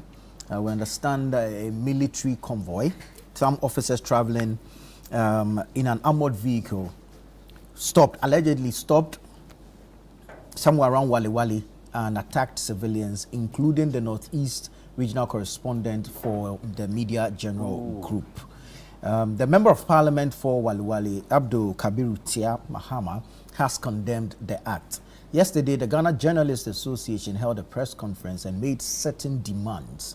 But topical amongst that was the attack on a journalist by some fire officers around the Kasua New Market. The GJA insists that the PRO mishandled the communication around that particular attack and so should be removed. Attacks on journalists. You would expect that this would have been a thing of the past. We've gone back and forth on this matter over the years. And for agencies that you would expect will ensure the security and safety of journalists to rather allegedly be involved in attacking or if like committing these brutalities against journalists, it's quite worrying. So, Honorable Isa, I'll start with you. Your thoughts on this going? I think that as a nation, we've come very far. The GJA of the 70s, of the 80s, of the 90s, they had to go through quite a bit for us to get to the media freedom that we used to have. And I think sometimes people take some of these things for granted. Let me just remind them, I recollect that in the early 90s, we didn't have a proliferation of media houses like we did. Yes. There was only GBC for everybody. And I even recollect that when I finished, around 1992, there was only one FM station in Ghana. They started at 9, closed at 2, came at 6, and closed at 9. And Joy Multimedia started around 1995. And today, I am able to sit here this morning as a Ghanaian, express my views on national issues as I think. I think that it is something that we should hold sacrosanct. Yeah. And we should actually kill for that. Hey, I grew up in the. We should kill for that. Not like not literally protect it. You're speaking like Osewusu. Not. you see, in the ultimately, it has been proven right. You see, the shoot to kill policy. I sort of support him. But in Parliament when he said it, you cringed. You see, it may sound scary, but to the extent of what we are doing to our environment, what we are doing to future generations. I think that people should be held responsible for their acts. And if it means that it should be it. You see, the media we have today, and maybe people of a younger generation who are taking this lightly will go to the extent of bastardizing and abusing journalists. Hey, we've come very far. People have laid down their lives. I recollect the Ben Kwakus of yesteryears, the Tommy Thompsons of yesteryears. We are lucky to still have Kwesi Pratt and Kwaku Bako still around. I mean, what they had gone through. You mentioned Tarzan. Of course, Waku Brobe, Radio Eye. And I recollect at the time the the regulator, Tano, Major Tano or something, was it? And I mean, he having to find out where Radio I was operating from. We've come very far. I think that for somebody to be abusing a journalist just for the journalists doing their work, it's something that we should protect the media that we have, because it is not for nothing that the media is called the fourth realm of the estate. It is really, we are talking about three arms of government, but it's only the media who can hold this bull in check. Look, if in 1992, a new patriotic party decided not to contest in the parliamentary elections. We stayed out. We used the media so effectively that by 96, getting in 2000, we could have the representation that won elections in 2000. The media is something that I hold sacrosanct. I think that when these matters come up, they should be investigated thoroughly. And anybody found culpable should be held responsible. I support Honorable T.S. action, and I hope that he takes it up in Parliament. The GGA itself, I pray that in this day and age, the politicization of such association is going to an extent that needs to be watched. Not too long ago, I'm seeing the Ghana Bar Association, I'm seeing the Ghana Law Society come up, and all of that. Maybe they are in the right, they are in the right direction to bring some plurality to the way we have done things over the years. The GGA itself has preserved that association over the years, and I think that we should protect it with all the energies that we can muster. And when people fight or abuse journalists, they should be held responsible. In the past, I've seen the GGA announce blackouts on some people just for some of these things. And I think they're in the right direction until these matters are resolved. If it means that the GGA should take these institutions up until these matters are resolved, I totally support the GGA, because for me, we have come very far and we should protect the media. Oh no, I want to read a portion of the military statement regarding this Wale Wale attack and find out what you make of it. In a statement on Wednesday, January 28, the Ghana Armed Forces acknowledged the heightened insecurity in the northeast and upper east regions, noting that such conditions may occasionally necessitate military operations without prior notice. The statement also urged the public to cooperate with the armed forces and other security agencies. Well, Nana, let me say this. I may be biased in my contribution on this particular issue because, you know, I wear that cap. Indeed. As a trained journalist and a professional broadcaster. I know what conditions were some time ago.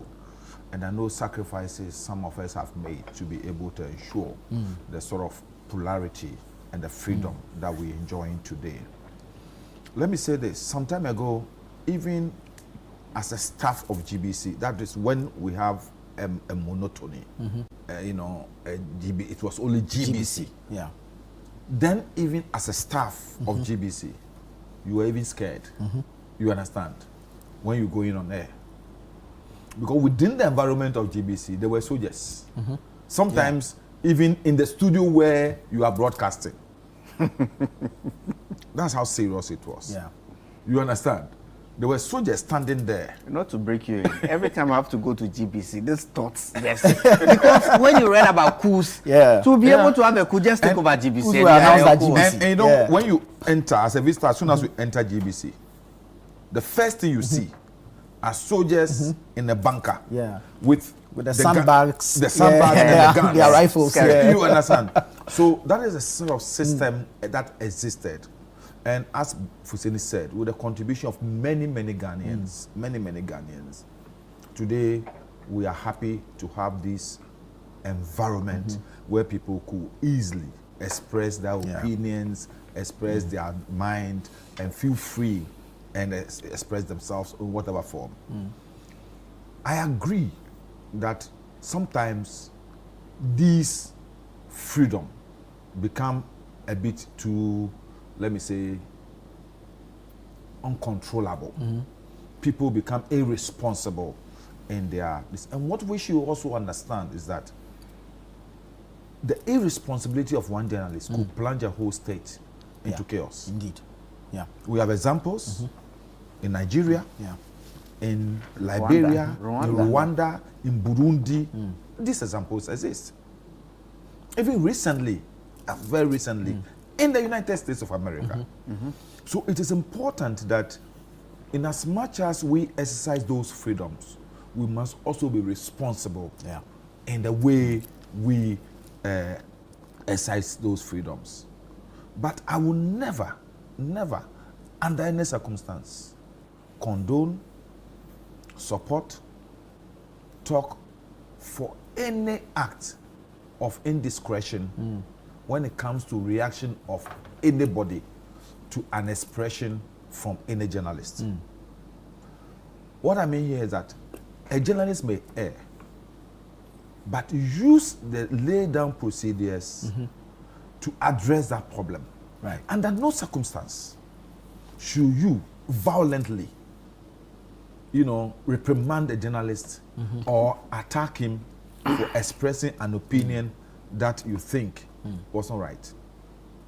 Look, I will not even want to go to the violent one.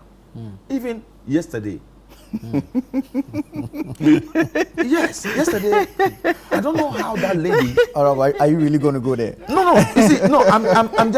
I'm just saying here. You see, sometimes if we are reacting to somebody for being abusing her discretion in the way she presented, do we have to be personal? No.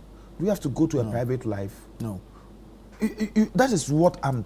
So you see, it is two-edged sword. Yeah. Sometimes our reaction to abuse of press freedom sometimes also become abusive. Yeah. So in all this situation, look, I'm totally against the way the military acted in the Wale Wale incident. Yeah. The way the fire service personnel acted in the Kaswa incident. There was another incident of an action between police and military in Accra Central. Yeah. This week. Yes. The police behaved in a manner towards a soldier, and a group of soldiers decided to storm the police command. Accra Central. Yeah. You understand? And it was almost because I thought they were soldiers, so they could just walk over there. But when they got there, the sheer number of the policemen, virtually scared them. You understand? So all these talks about the intolerance of all of us within the system. I'm saying this because if one person may have done anything that possibly could put the peace of a very volatile area like Wale Wale into danger, is that the way to react? That's the first thing. And in every situation, in the military, even if there are 6 military men in a vehicle, there is always a commander. Indeed. A leader. Yeah.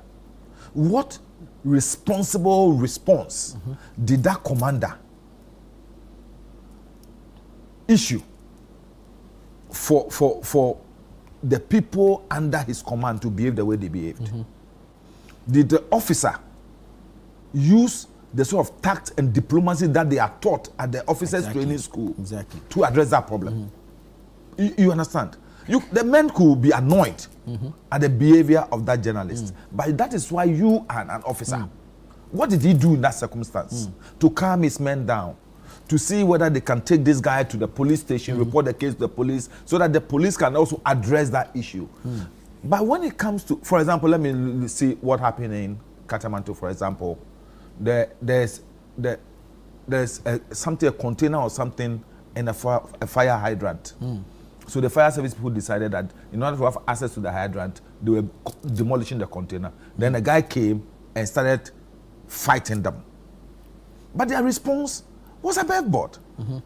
Hitting him with sticks and all those. So sometimes it's not just about what the person did, but our ability to exercise some tact, diplomacy in addressing. Clean and answer the sledgehammer. Yes, that is what that is what happens in this environment, because the level. I think, you see, one of the things I believe we must look at until this ICE issue in the United States Look, I've always admired the U.S. police and all those things, the way they handle. Because sometimes the way they will even approach the issue, you wonder. That's why when I forgot this case, this popular black case that happened. The Black Lives Matter. Black Lives Matter happened. Everybody in America got surprised because it was not something that they see always. Yeah. They are taught on how to react, even crowd control and all that. They are taught how to even talk to people. The policeman comes in UK, comes to you, you have offended, you have done something wrong. But the way he will talk to you makes it lively, that you become conscious of what you have done. But in this our part of the country, once you've done wrong, the first thing the policeman is thinking about how to slap you. You understand? Yeah. How to bring some sense into your senseless head. It will reset your mind. You know, I saw a video of policemen putting a suspect or so into the Black Maria, and the guy was resisting internally. I said, hey, you want us to put some sense into your head? And they were whipping him. Be an awakening. So sometimes we react. That's what I'm saying. It's not only the security people. Yesterday, the way a manner you and I and everybody reacted to the, let me say, unwarranted reaction of the lady on air. It was a bit too bad. was just intolerable. Yeah. Yeah. So I'm saying, as somebody who has lived through the various, Fuseni, I'm not inviting you to this. I don't know why Nana is signaling me. Yes. I just want us to understand one thing here.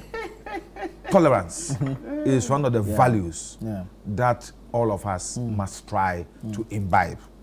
You know, we sometimes we are too quick to react to things. I've matured over the years. Yeah. I used to be one very, very intolerant person. But as you grow, you become aware of the need for you to be tolerant, for you to be patient, to see how you can address issues in a peaceful manner instead of in a violent manner. So I would beg that the security services should exercise some level of control in such situations. It's an individual. Yeah. Because you are wearing a uniform, in fact, the responsibility lies on you to make sure that the person knows or gets knowledge on what crime he has committed. True. But not you committing a crime which becomes more heavier than what he has done. Indeed. Because you see, in this country, people have died for the press freedom that we are enjoying. Yeah. People have died for the press freedom that we are enjoying. People have been maimed. People have had scars from the struggle for press freedom. And so people cherish it. That's why Fuseni is saying we must even kill for it. People cherish it. It is something that I, sitting here, as a journalist, as a professional broadcaster, I cherish it. Yeah. You understand? Today some time ago, who born dog? That even the music you play on GBC was censored. Look, certain words, you can't use certain words on GBC. I was doing commentary and I used the word stupid. Stupid. Just use the word stupid to describe a behavior of a footballer. Monday I got to work. I was summoned before a committee. Dressed up. Yeah. Dressed up. And what they told me, GBC is not like some Yama station. Yeah. Your grandfather is listening. Your grandmother was listening. Why do you use such word? What is not acceptable within our cultural standard, our cultural environment? I'm telling you how serious it was at that time. Yeah. So there were even words that you could not use on air. Yeah. That's our cultural setting. And even though our culture demands that sometimes when children misbehave, they are reprimanded, it is the measure of the reprimand and how the reprimand is done. Sometimes in our culture, when I misbehave, Fuseni will take me to my mother, my father. This your son was doing this. Yeah. Then your mother will reprimand you in front of a person for the person to know that your mother doesn't condone certain. So when a journalist has misbehaved, has done something that is wrong, it is for the security services to refer that matter to the GJA. So the GJA, by our ethics or the media commission by its own regulations, can deal with that journalist, but not to use their security hand in dealing with the person as if the person is also one of them. Censorship of the media, it's a dangerous thing, and we have come very far. Then again, but you see, press or media freedom is also very important. What was right yesterday should be right today, and we have to be consistent as a people. In no particular why I should refer to what transpired yesterday. I was on Twitter, I saw what transpired with the other media house, what the outburst of the lady who was on set and all of that. But you see, unfortunately, this lady in particular had other clips. Yesterday's reference was to a minister. I have seen other clips reference directly to the president. Oh, no, let's not make it about this particular. No, I'm not making it. Let's move on. I left it for Honorable because he is I mean, and you see, yesterday's the immediate U-turn when she had expressed how she felt about the passport issue, and then within some I think hours, she had to take a U-turn. She apologized. She's apologized. So let's not make this. She apologized. Oh, fair enough. Whoever put pressure on her, whatever. Because I agreed with her initial, maybe her presentation, but I agreed with her. But you see, when she spoke about Gobe, under the government of the NPP, the media house did not get her to come and apologize to the president. Right.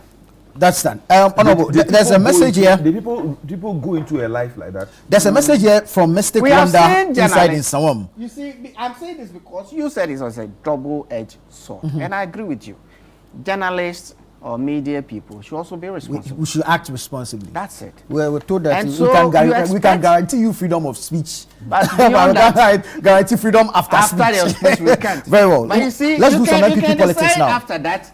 We have a few minutes to go. What transpired yesterday? He doesn't want us to do that, baby. We have a few minutes to go. What transpired yesterday? You are going to the poll on Saturday. The lady came in, and I was so surprised at that. Isa. So all those people who were on Twitter saying the person about the lady, were they in this country when she spoke about Gobe? We've seen more. Nana, if you like, I will show you the video. We've seen more light now. We don't like it. You don't want to see it. We want to see how prepared you are for the polls on Saturday. NPP primaries. I can tell you that we are very prepared. I have been very much in there. The EC is running the whole thing. The police will be offering security. I'm so much inside, right? I was at the printing of the ballots as an agent for DMB. Yesterday we followed the distribution of the ballot papers. I can tell you that the ballot papers are in the constituencies. The polling station, the EC should be very ready. I'm not too sure about the security because I'm not involved. Systems by the candidates to collate their results that I am sure are being put in place. I'm still engaging my constituents. We're still putting finishing touches to our campaigning. And I think that we are going to have a very successful event once again. Because the New Patriotic Party, when it comes to democracy, the democratic institution and the preservation and promotion of democracy within Ghana, we are par excellence. So what is going to happen on Saturday? What is going to happen on Saturday? And you see, for me, this election, the elections we are going to have on Saturday is one of the best things that happened to the New Patriotic Party. Because look, that you are electing your flag bearer before your executive. Coming from what transpired in the last elections, the spirit of the party itself was. But you see, this contest is actually important. Left the party. No, the spirit. The defeat was so disgraceful. The spirit had left. When you are a party with deep-rooted history, like us. From the UP to the PP to the PAP or UNC, wherever you belong to the NPP, we know where we are coming from. We have deep-seated roots. From the UGCC. So, from the UGCC. Yeah. So, it is not something that can be blown away by one election. Party more than you. It is not something. The NPP is not a party. Because I'm older than him. Very well. Oh, yeah. I mean, obviously. But you see, the New Patriotic Party, it is not a party that can be blown away by the defeat we suffered in one election. No. But you see, this whole process, the candidates going around has rejuvenated the spirit of the party. And that is what we are going to ride on. And fortunately for us, we have put ourselves in a situation where we have a lot of time to the next elections. Because the real work is after your primary. Of course. Uniting and forging ahead. But we have given ourselves the best resource, which is time, to be able to resolve whatever issues we have post elections on Saturday. And with the other elections that will come on, with the party internal elections, parliamentary primaries and all of, we have put ourselves in a very good stead. We are going through the processes now. Fortunately for us, after Saturday, we will have a pivot, a head, a leader of the party, which is going to be Dr. Mahmoud Bawumia. And post that. He's going against 4 other persons. Oh, why? Didn't you watch Bernard the other time on TV? Didn't you see how the polls are going? Can't you feel it? There are several polls pointing to different directions. Can't you feel it? You should be feeling it by now. Honorable, let me give you 2 minutes on NPP primary. You should be feeling the DMD sense by now. No, sir, thank you. Let me get. He's wishing you well. He's wishing you well. We are putting ourselves in the best stead for 2028. We will finish ours and we'll be watching them. Whether it's going to be Professor Nana Jane, whether it's going to be General Mosquito, that is not for you to say. Whether it's going to be the Chief of Staff. Do you fear them? Go and finish yours on Saturday. Honorable Isa,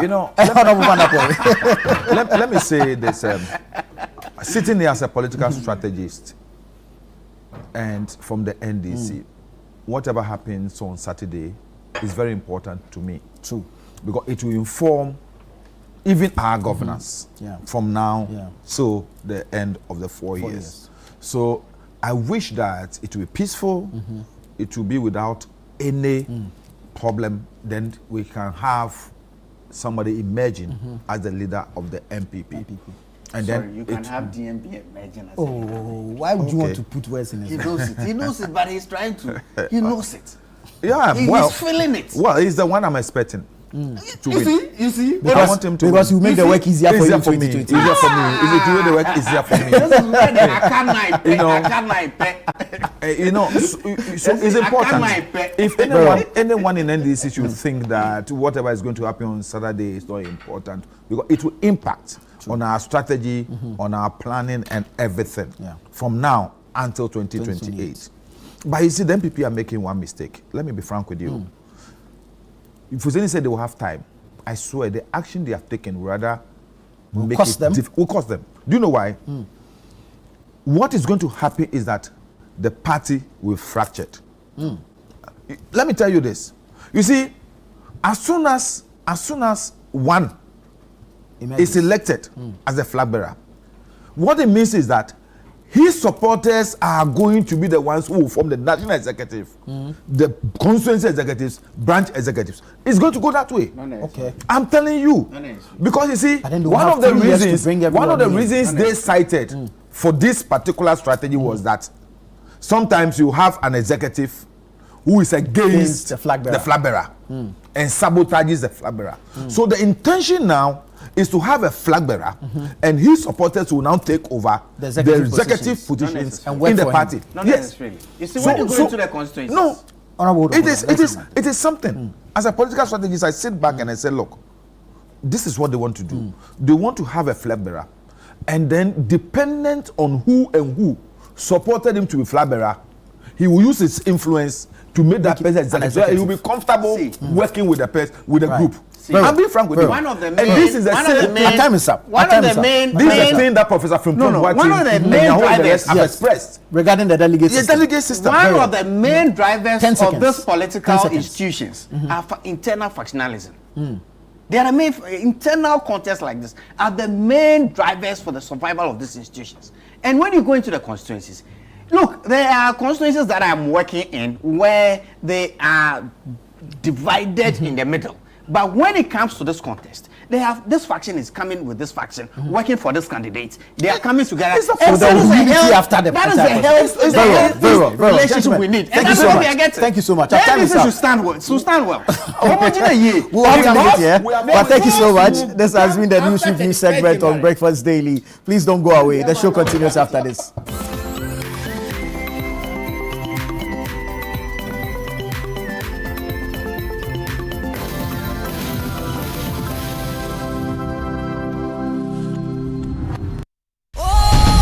On Friday, 6 February, join us at the Kempinski Hotel Gold Coast in Accra, Ghana for the 2026 Africa Prosperity Champions Awards and Presidential Gala Dinner under the patronage of His Excellency President John Dramani Mahama to celebrate exceptional achievements and inspire the next generation of leaders. The Africa Prosperity Champions Awards, the APCAs, recognize extraordinary change makers driving Africa and global Africa's integration and transformation. Compiled largely from public nominations, managed by KPMG and overseen by a governing APCA Academy of esteemed leaders. This year, we honor champions across 10 prestigious categories. Woman of the Year, Young Entrepreneur of the Year, Africa Soft Power Champion, SME Champion of the Year, Excellence in Digital Innovation, Global African Leadership, Industrialist of the Year, Financial Leadership in SMEs, Green Africa Award, and Transformational Infrastructure Award. Be part of Africa's ambitious vision for Agenda 2063. For tickets, visit africaprosperitynetwork.com. We are gearing up for the trip of a lifetime. Heritage Caravan 2026. From 1st to 8th March 2026, 8 days, 14 regions, 1 legendary caravan. We're touring Ghana in the most spectacular way on the Heritage Caravan, exploring the beauty, history, and stories that make our nation unique. Rolling out from Greater Accra through Eastern and OT, up north to the Northern and Upper East, and all the way to the Western region, hitting iconic destinations across Ghana. The Heritage Caravan 2026 will be fun, educative, refreshing, and most of all, remarkable. Stay connected. Follow Channel 1 TV and 97.3 City FM across all social media platforms for updates and join the conversation using the hashtag Heritage Caravan 2026. The Heritage Caravan 2026 is powered by Channel 1 TV with support from City FM, and it's proudly sponsored by Hollard Insurance, Piva Beverages, Omni Basic Bank, Caveman Watches, Gino, and Didi Shito, and it's supported by Nanes Rice. Heritage Caravan 2026, experience Ghana like never before.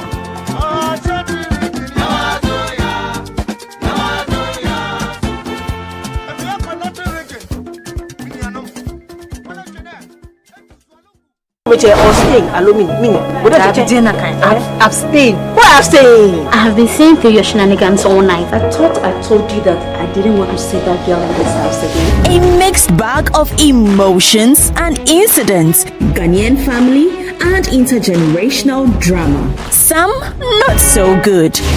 That boy, that womanizer. You are old enough. I would like you to man up. In other cases, not so bad. So does he see in her that he's not seeing in me? Look at me. Eugene and Anekia made a choice. You won't believe what Pam and Anekia have done to me. Watch out for So So, a brand new series from GH Media Productions. So So, Thursday at 7:30 p.m. only on Channel 1 TV. Let's get into the world of sports like never before. You know how we do it on Fridays. Join us every Friday at 7 p.m. on 97.3 City FM for Sports Panorama, your ultimate destination for all things sports. One of the biggest scandals in this country's history. You can't spend 250 million USD and come out with that. Blasters efitomo. Oto adwe ebo motain. From the thrill of association football to the excitement of basketball, tennis, athletics, and even emerging sports, we cover it all. Whether it's the Premier League or the latest NBA showdown, we bring you the stories behind the stars. Getting an opportunity to become a national team coach, he should understand the politics around football. And don't miss the prayer of the rabbi. Joe was Zebaut. Oh, Zebaut there. Zebaut won Chaboke Walako. We're not just about the games, we're about the community. If you are going to be given this kind of treatment, then you need to be that guy. When I look at him play, he is not it. Or when it's time for Don't Call Me. Moria Piki.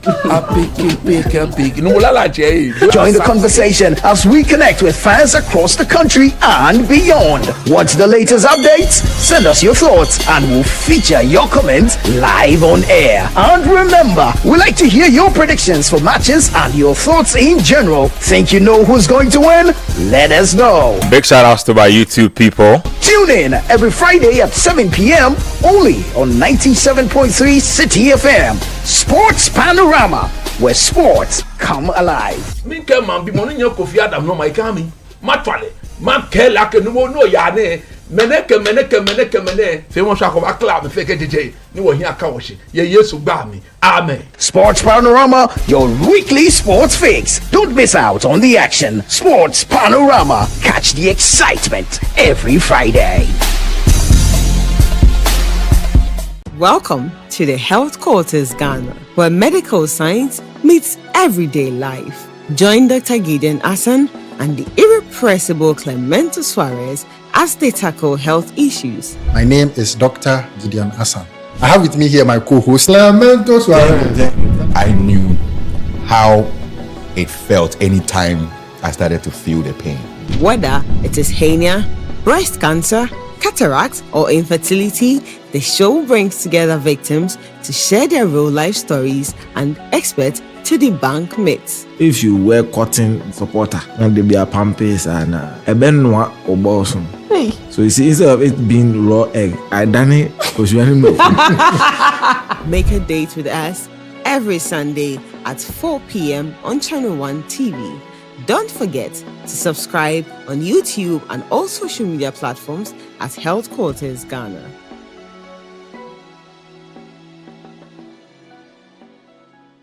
Welcome to The Point of View. This is your favorite current affairs show here on Channel 1 Television. On The Point of View, we pick the right topics, get the right guests, and ask them relevant questions on issues that matter to you. With the complexities of the issues happening around us on a daily basis, it's the hard-hitting conversations and the probing questions of The Point of View. So what is the Public Account Committee's job? So what we do is to scrutinize, clarify, and find out why certain infractions have been made. What do these IMF programs try to do? The current program is for budget support. Okay. There are no projects attached. That teases apart the twisted entanglements of politics and governance, as well as religious and social discourse. The Point of View brings you the policymakers and duty bearers and drills down to the very bottom of issues. What authority do you have? The Point of View airs every Monday and Wednesday at 9 p.m. only on Channel 1 TV.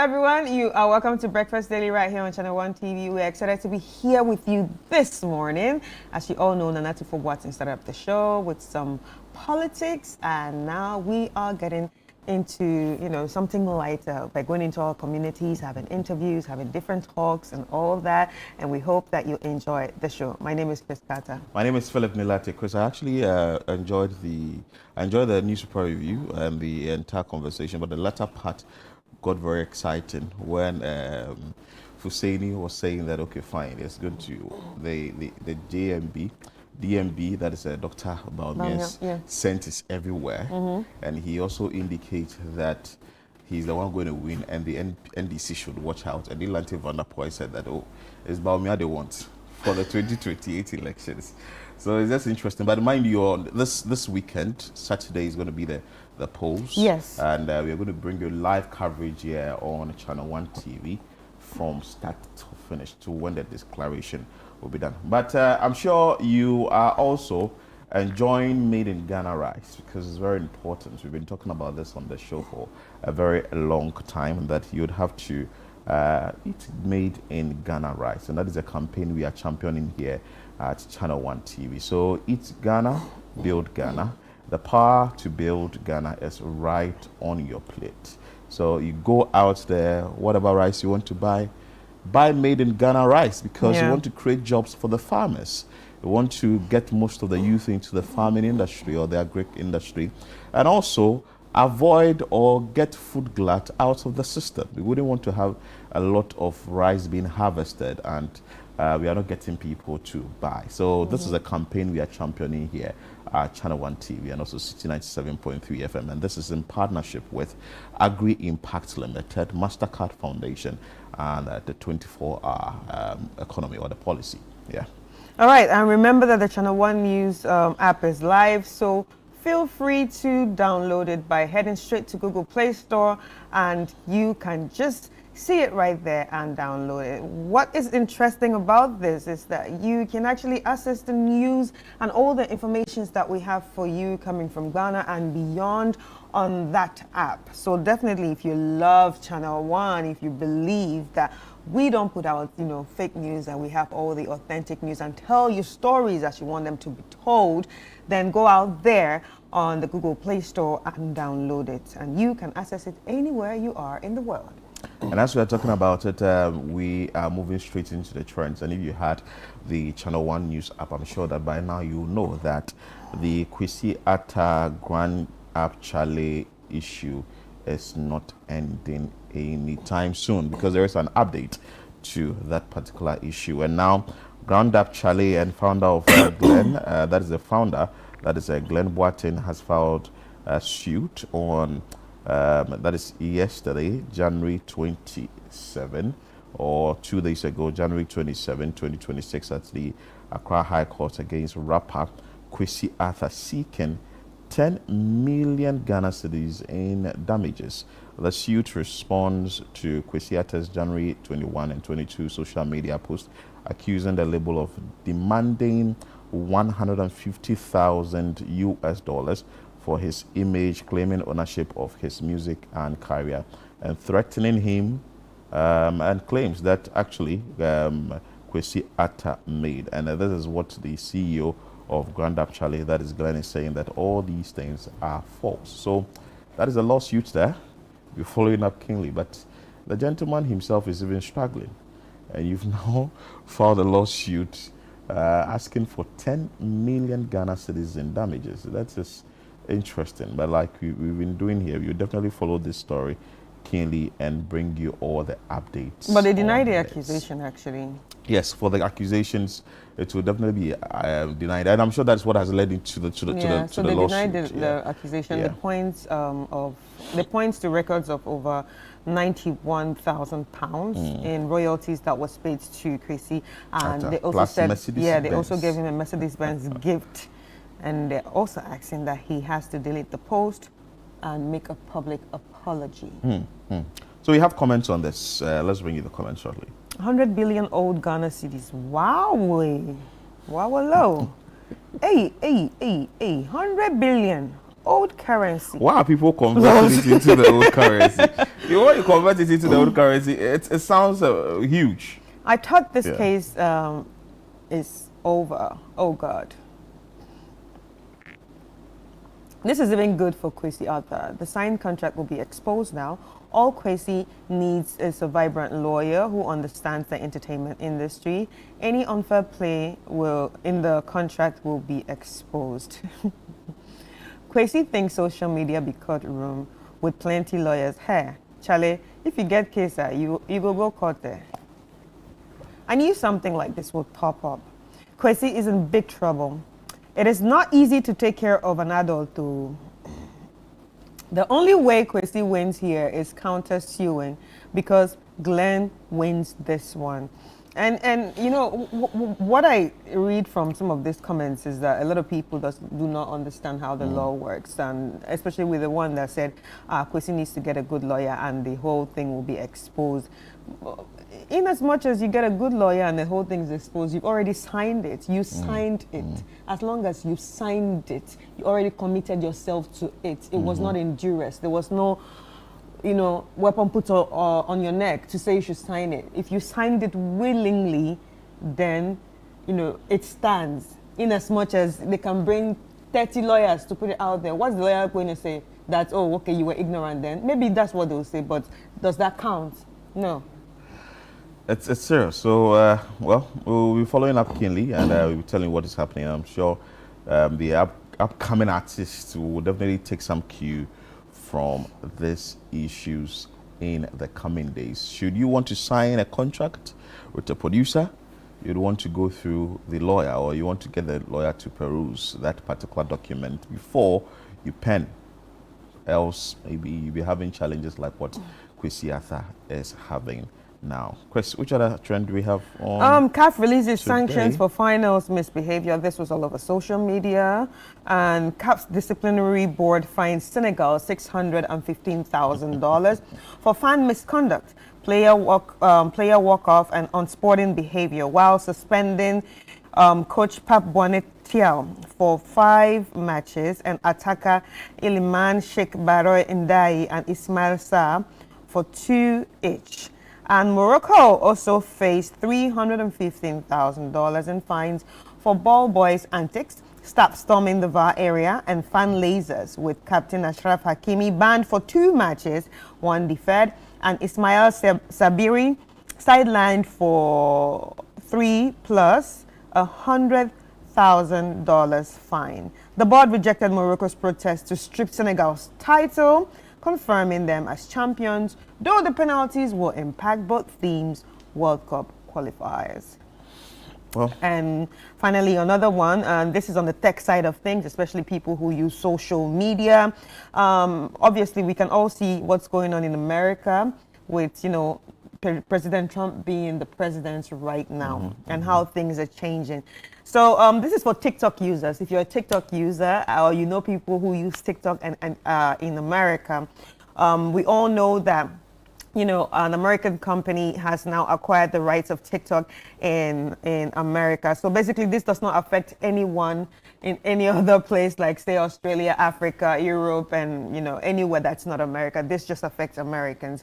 So a lot of things changed. The terms and conditions changed, and some words have actually been blocked from being seen, and this has caused a lot of people to install the app. So the daily uninstalls jumped nearly 115% in 5 days following January 22nd, when joint venture gave majority control to U.S. investors like Larry Ellison's group, aiming to dodge federal ban over security worries. And we know this thing actually started last year, where America wanted to ban TikTok, but now they have been given, you know, the majority venture for American TikTok alone. So creators are complaining because their algorithm have been broken. There's upload glitches. Some people cannot get their money, and so many things have just gone wrong. And even words like Epstein has been banned or censored, and it is, you know, it's causing a lot of people to question what is really going on. And with their new TikTok terms, is from China, right? Yes, and with their new terms of and conditions, it's circulated that if you read it well, it's also asking for your immigration status. Oh, okay. So now people are beginning to wonder, is this a way to use ICE to come after, you know? So as soon as you do it, it tells where you are coming from, yes, or where you are, yes, sort of is so giving you an information. It needs your status, Yeah. like, are you legally in America? Are you an American? Do you understand? Wow. Yeah. Wow. We have some comments on this. So people are actually scared now. I deleted TikTok about a year ago or so, and it hasn't negatively impacted my life. The irony of me saying this on Twitter, which I should also delete, is not lost on me. And some new app is about to rise up, just like it happens every cycle. I'm thinking some new app that severely integrates AI with social media. So my TikTok has been going crazy for the past 2 days. Searches won't load, views on videos are glitching, favoriting won't work half the time, and some more things. Yet I see major content creators complaining that they are permanently banned. Make it make sense. Was it about the money or actually helping people? I get on Vine, the app shut down. I get on TikTok, the app shut down. Maybe it's just me. I think TikTok as we know it is over. It was a big mistake for the owner to sign over to America because I think we are about to see the fall of TikTok in real time. Really?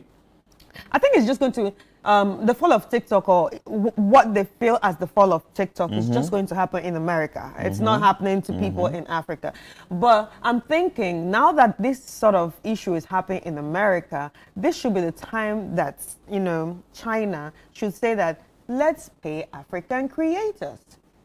Because African creators are really doing a lot. Yeah. Or maybe they should change their niche, because it seems like we dance too much on TikTok. Like, we dance too much. But in as much as we are dancing, or it's a way to sell ourselves on it's a way to sell ourselves. Because I know a few who have used TikTok, and today they are getting bigger brands to sign them on. And if you're talking about dancing, you know of the endurance and hair people. Everybody cannot be a dancer. Yeah, everybody cannot be a dancer, but you see, there's also a way to, you see, the media space, you are entertaining, you are informing, and you are educating. So that's what I'm saying. We need more informing. We need more education, because I You see, think that entertainment is too much? yes, I see we. But the other people too who are using TikTok to really educate well. I It see depends on we- your we- algorithm, what they are really receiving. I am not even on African algorithm. I don't want to see any of the dances. Honestly, I don't want to see the skits. I don't want to. Sometimes it's just brain draining. I also think it depends on your algorithm, because see, you didn't want to take away the fact that the digital space is now like you need to get into every space. YouTube, like actually iShowSpeed came to Ghana, or we store in 19 countries in Africa as a result of getting 50 million subscribers on YouTube. No, but you understand? But his niche. What's his niche? His niche is agreed. We a can't. kid that has so much adrenaline we can't do. Not everybody can be iShowSpeed. Not everybody should be a dancer. And that's what I'm saying. No, but the other people on TikTok that are also doing it without not dancing. I'm just encouraging people to, if you're there, just find a niche. Find a niche. We will believe in your niche. Talk about what you want to talk about. Educate us, inform us. The dancing is too much. That's why we. Was it last year? Last year we're having a conversation on. We're having a conversation on the secondary school. Yeah. Yeah. And because of the things they see there, because of what we are feeding them, garbage in, garbage out, garbage in, garbage out. That's what I'm saying. That it could be that you are saying that the dancing is too much, but depends on what you are consuming. So, and I know it has to do with the algorithm, like I made mention. Let's do of, like it Chinese has to do TikTok. And that has to do with what? STEM. And there's a STEM part on TikTok, I'm sure. That's what I'm saying. And that has a lot of Chinese, that has a lot of the Western people. Ours are few. That's why we need more creators in those spaces. I'm saying people should just, create intelligent things too. Anyway. Well, talking about iShowSpeed. That's fine. Yeah, talking about iShowSpeed. But I still wouldn't want to side with you. You know, he was giving a passport. I think TikTok it's really Are seeing you dancing a lot on of- TikTok? a Because lot it seems of- like this a lot dancing of thing is youth. It's not about dancing. Are you dancing? It's not about dancing. I dance a lot though, but no, you know what? I just have to say it out there that I dance a lot, but that doesn't make me. Anyway, you That can doesn't join us. because someone might actually think I hate dancers. I dance a lot. I'm a dancer. This is getting professional. interesting. You see, 0204447033 is the text line. You can join us.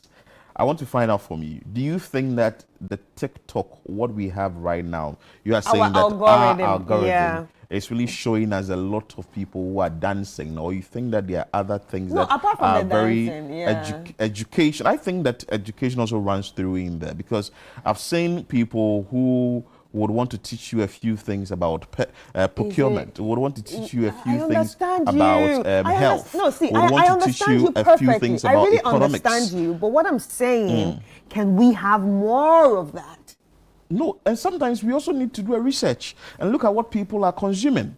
Can we have I need more to really of that? find out Because what at the my end of audience the are day, consuming. because at the end of the day, I don't know how true this is, but the Chinese TikTok, I heard it's more about the STEM thing, and it's like they've made it a conscious effort for that to appear, so that people or their kids stay educated.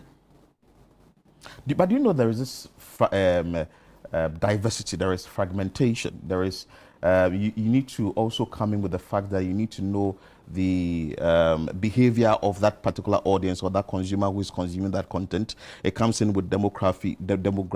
You also have the psychography and all that. You have other things that comes in here. The behavior, the gender, whatever the person's coming from. Before you put the content out there, I understand what you're talking about. I understand what you're talking about see perfectly. one particular thing But on social media, and we should consume it like what the Chinese are consuming. let's make a conscious effort to also do more of that. That's what I'm just saying. I love my TikTok followers. I like my TikTok people. So, don't worry.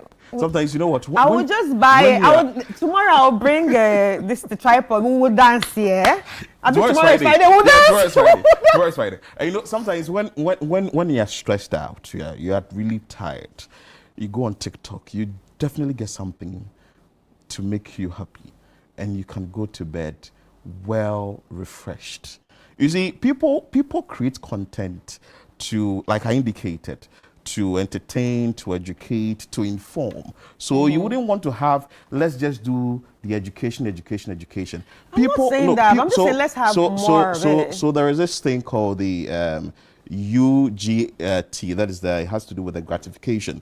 What I'm coming to use the media for is different from what you're using the media for. You understand? So if I'm getting on board and I know that I'm using TikTok to entertain myself, my algorithm is going to show me plenty dancing. But if you're also using it for education, your algorithm is going to show you a lot of educational materials. Yes. You understand? Yes. So let's end it here. I show speed factors. Yeah, so I show speed. Talking about I show speed, the government actually gave him have actually issued him a passport, and it was a lot of mixed reactions. Do you understand that? Should Ghana give him a passport? Should Ghana not give him a passport and everything? But yeah, what do you think? Well, the I show speed issue, it has to. I'll say it's an issue that has to be looked at in two ways. Ghana wants to be promoted, right? Like how African countries have also taken up that particular, the 19 or the 18 others he visited, took up that particular chance to really promote that country. You understand? Some did not promote. Oh, Benin did. I know a country that did not promote. Which country didn't? The one that the guy asked the guy, so how long have you been doing the woof woof? Which country is that? Ah, that country. Oh, your people? Which one? Your people? I don't know them. Oh, the okay. woof woof. No, the country that Pella wanted to get close and Pella didn't the get woof a chance. I think the woof woof country, they really missed out on it. So the issue is, if that passport is given or yet to be given, I think it's also sort of brings attention to the country through the I Show Speed YouTuber, because per what we have heard and seen, we understand that his mom's root comes from Ghana. Yeah, he said you understand? his mom and if you'd want to issue him a passport, agreed. Because the guy himself has used this particular visit to promote Ghana. I think it's going to be a way for him to easily come back to Ghana, and we can get more. It's something called return on investment or something. We can get more views, more attention, and all that. We've always been preaching that Ghana is the gateway to Africa. So if you are preaching that Ghana is the gateway to Africa, and iShowSpeed has been able to come to Ghana, and eventually people are also asking that, okay, we want to come to Ghana, and in the month of December we will come to Ghana and all that. But why did iShowSpeed go there? He went there to also promote the country, like he did in the 18 other countries. Now we understand that some of the places he visited, which should be the Shea Butter museum, now they are sold out to like March 18. So it has impact on the economy. It has impact on tourism. It has impact on eyeballs. It has impact on visibility. Even on the economy, because a lot of people that would now selling out want means to, the money stays in the country. Would want to be investing in the country. So people may want to look at it in a different way, but the bigger picture is that it's promoting the country. And whatever it is, we can say, okay, fine, if you are giving out the passport, there could be, okay, let's bring you Patrick Boame's response on his message on that. Committee member further stated that American streamer iShowSpeed must undergo the required legal processes before being issued a Ghanaian passport. In that airline, our compatriots outside who are of African descent or African Americans or other nationals who want to obtain Ghanaian citizenship, which will eventually lead to the acquisition of Ghanaian passports, have to go through a certain process, and that process is under the purview of the Ministry of Interior. They may waive certain steps for him, yes, towards the acquisition of the passport, but he has to.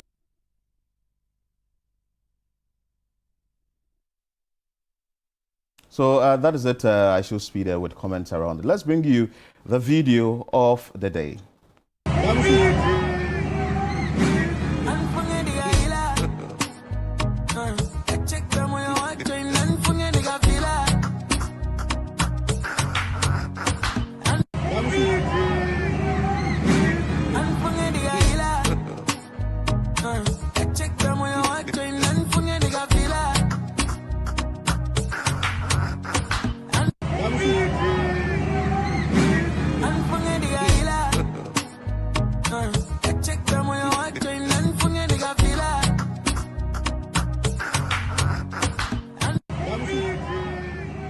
iShowSpeed factor. Anyway, so he got it. The gentleman got his phone taken. I'm sure it's a friend that did that. Let's take a quick break. When we come back, we have a lot more for you on Breakfast Daily on Channel One TV. Stay with us.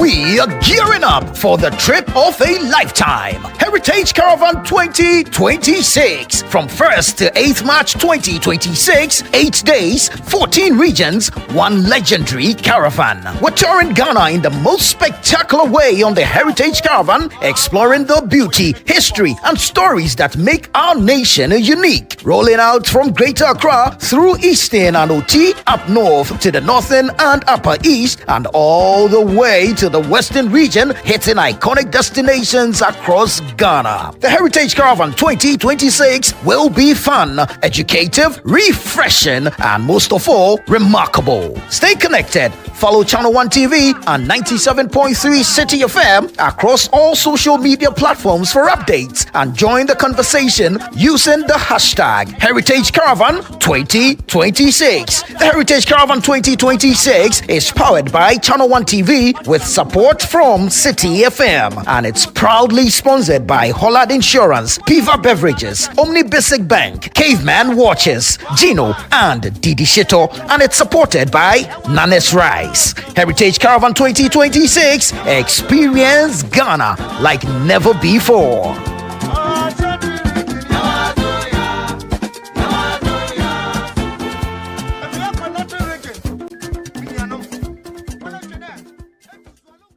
Welcome to the Health Quarters Ghana, where medical science meets everyday life. Join Dr. Gideon Hassan and the irrepressible Clemento Suarez as they tackle health issues. My name is Dr. Gideon Hassan.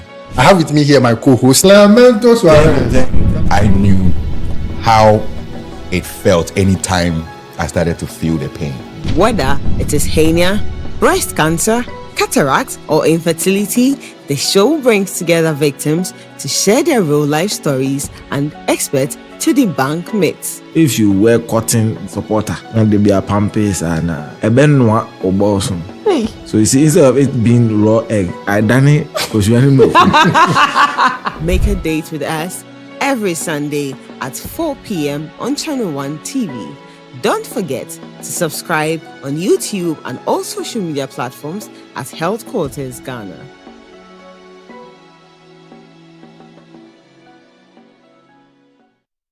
Hundreds of entries have poured in from communities all across the country, and the energy is off the charts. The quest to uncover the most deserving stories has kicked into high gear. Stay tuned for the thrilling reveal and the grand celebration of our esteemed 10 Channel One TV community legends. Only on Channel One TV.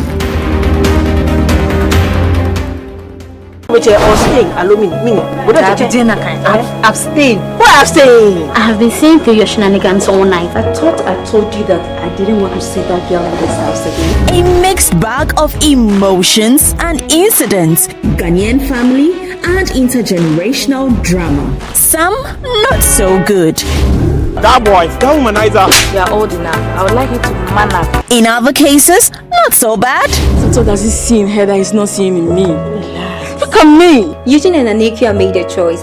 You won't believe what Pam and Anekia have done to me. Watch out for So So, a brand new series from GH Media Productions. So So, Thursday at 7:30 p.m. only on Channel One TV. Let's get into the world of sports like never before. You know how we do it on Fridays. Join us every Friday at 7 p.m. on 97.3 City FM for Sports Panorama, your ultimate destination for all things sports. One of the biggest scandals in this country's history. You can't spend 250 million USD and come out with that. From the thrill of association football to the excitement of basketball, tennis, athletics, and even emerging sports, we cover it all. Whether it's the Premier League or the latest NBA showdown, we bring you the stories behind the stars. Getting an opportunity to become a national team coach, he should understand the politics around football. And don't miss the prayer of the rabbi. Joe was Zebaut. How Zebaut there? Zebaut won Chaboke. We're not just about the games, we're about the community. If you are going to be given this kind of treatment, then you need to be that guy. When I look at him play, he is not it. Or when it's time for Don't Call Me. Join the conversation as we connect with fans across the country and beyond. Want the latest updates? Send us your thoughts and we'll feature your comments live on air. And remember, we like to hear your predictions for matches and your thoughts in general. Think you know who's going to win? Let us know. Big shout outs to my YouTube people. Tune in every Friday at 7 p.m. p.m. only on 97.3 City FM. Sports Panorama, where sports come alive. Me ke man bi mo no nya Kofi Adam no mai ka mi. Matwale, ma ke la ke no no ya ne. Meneke. Fe mo sha ko ba club me fe ke DJ. Ni wo hia ka wo shi. Ye Yesu gba mi. Amen. Sports Panorama, your weekly sports fix. Don't miss out on the action. Sports Panorama. Catch the excitement every Friday.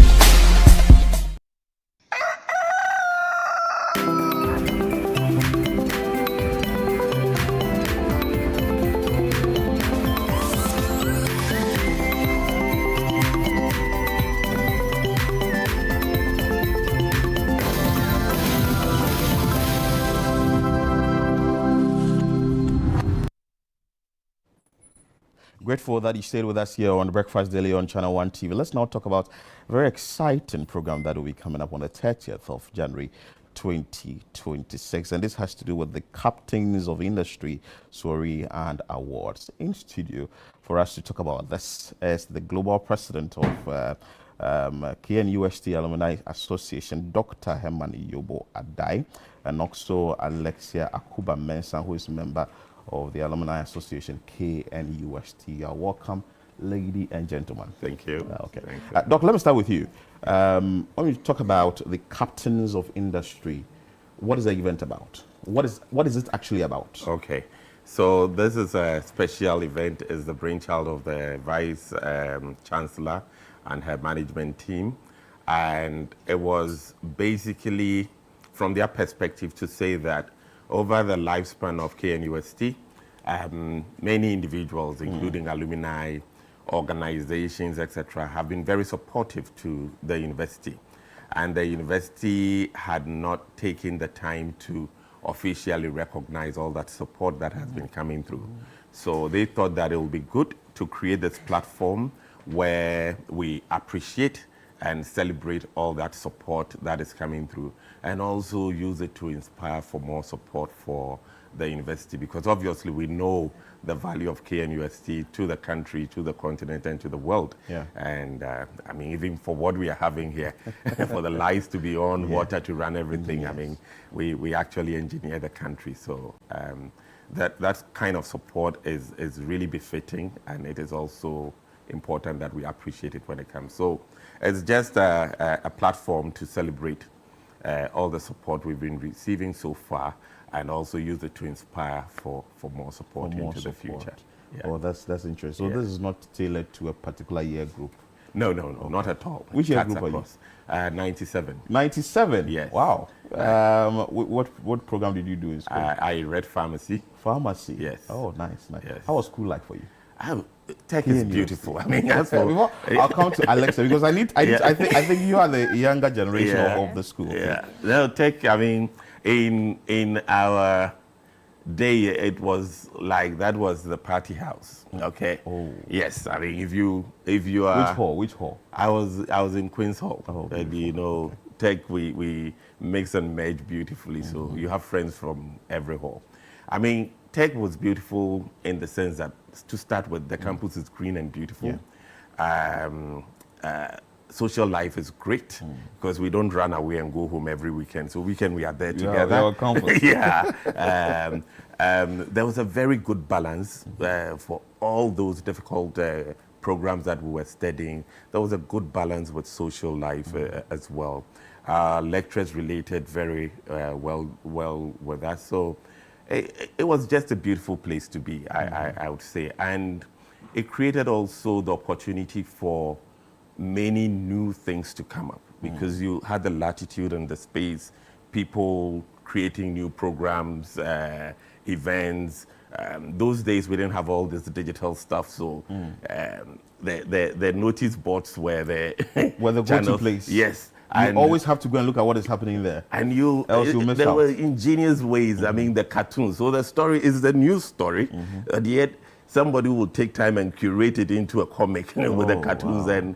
And we used to have that. And also, you know, when it comes to radio and TV, these things that you're doing, you know, Tech was the first place where an independent FM station started. Oh, beautiful. Yeah, and those days, the revolutionary days, it was not allowed, it was closed down, etc. So I think that spirit continued. So we had all these radio stations affiliated to the different halls, and there were very interesting programs like Filler Time, Filler No Have Leg, if you chroma play carry on. So those were events and situations on campus that really inspired community. It was nice. Oh, that was an interesting time on campus. 1997 year group. And you?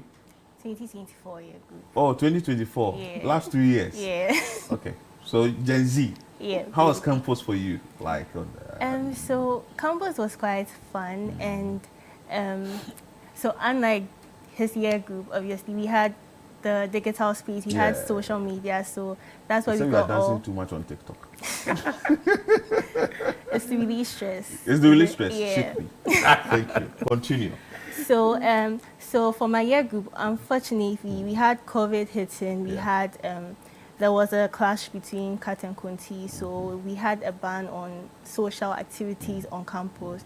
And despite that, we still had a lot of fun activities off campus or within their halls. It was just a very fun place to be, and we met a lot of people. We made so many friends, and even with the educational parts, still a good experience because good lecturers, good course mates. It was an amazing experience. Wow.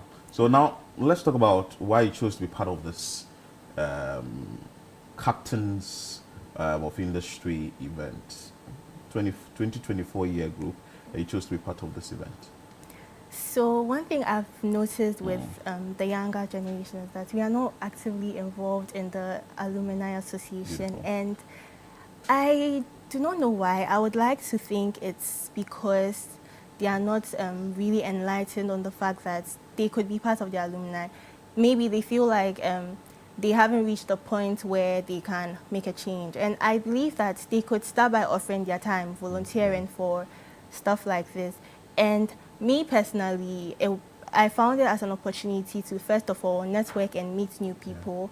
Secondly, to just sharpen my skills, just my planning skills, interactions with people, stuff like that, just to build me up for who I want to be in the future. Good. So, Doc, now let's talk about the event proper. It's happening on January 30. That's tomorrow. That's tomorrow. Yeah. It's an award ceremony as well. Yeah. What are the categories, and which individuals will be awarded? How many will be awarded to come tomorrow? Okay. So, to start with, it's not a competitive awards program. It's an appreciation awards program. So the VC's guidance was that as many of our partners that we could reach out to and appreciate, we must do that. So the categories are mainly individuals, state-owned organizations, and then private organizations. And the whole program is under the theme Partnership in Progress. Okay, so it's to recognize you as a partner. Again, it's not limited to what monetary contributions you've made to the university or the Alumni Association over time. So we recognize people whose impact, for example, brought some glory to the university. We recognize people who devote time to come to lecture, even as industry partners.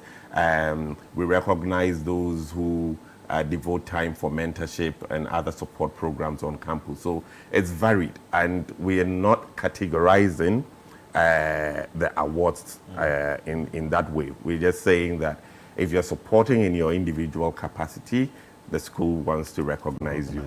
If you're supporting from the perspective of your organization, the school appreciates and wants to recognize, and that's what it is. So, so is this event ticketed or is free? Yes, it's ticketed. Tell me about it. So you can purchase your tickets from the KNUSTalumni.com, and then a ticket goes for 1,400 Ghana cedis. That's for one person. Yes, it accommodates one person. And I've seen some prominent individuals coming for this event. Can you share with us which people we are expecting to grace this? Okay, so first of all, we have the Vice Chancellor of the University, and we have the Minister for Interior, that is Honorable Muntaka. He will be our keynote speaker, and we have a few other personalities coming for the event. What are you telling your 2024 year group to participate in this all-important event? And of course, they should purchase the tickets. Yeah. So this is an opportunity that might not come every time. You get to hear from very prominent people. You get to network with them.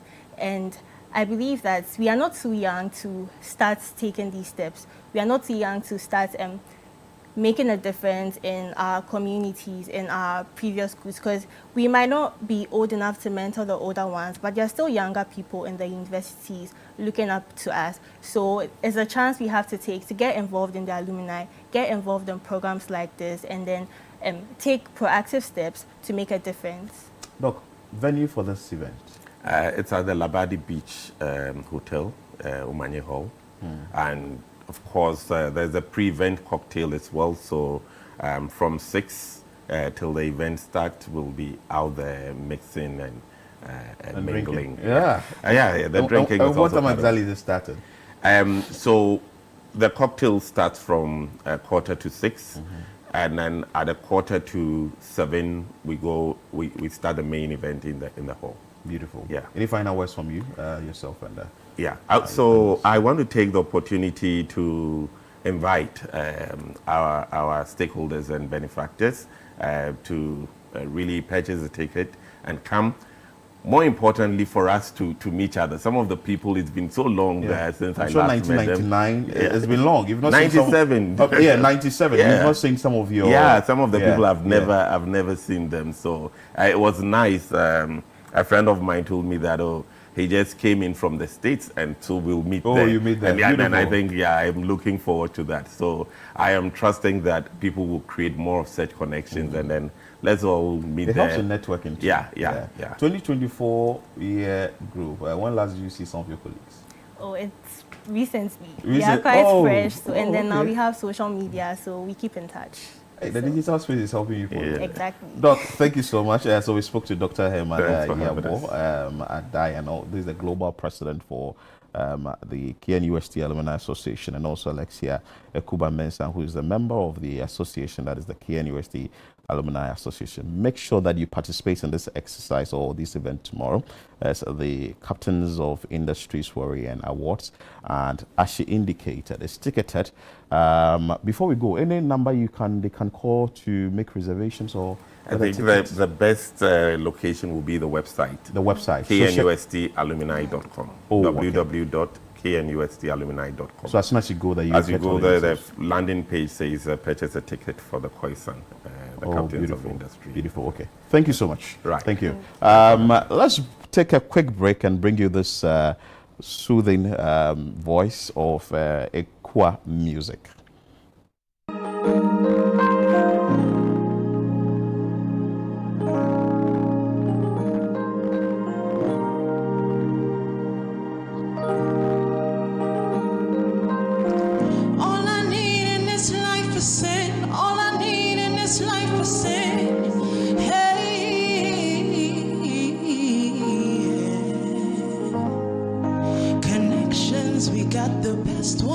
Track 8 on my favorite record. Repeat your love all over again, over again. Cause you're my charge, the one that can't be without. And in this life of sin, I need the one who be for me without a doubt. So you take every little piece of me, every little piece of me.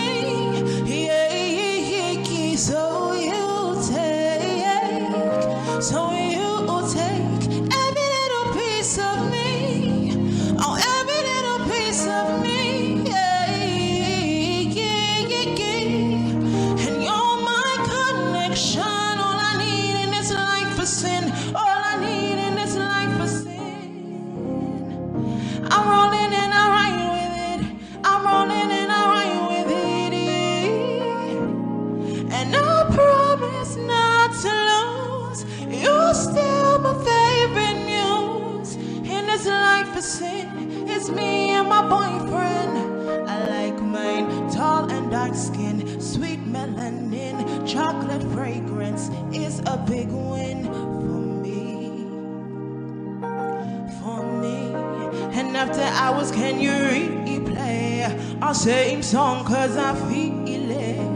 Living in this moment with you is all that I want to do, yeah.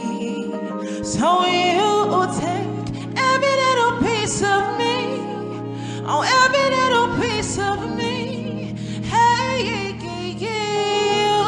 take it. So you take every little piece of me, oh, every little piece of me.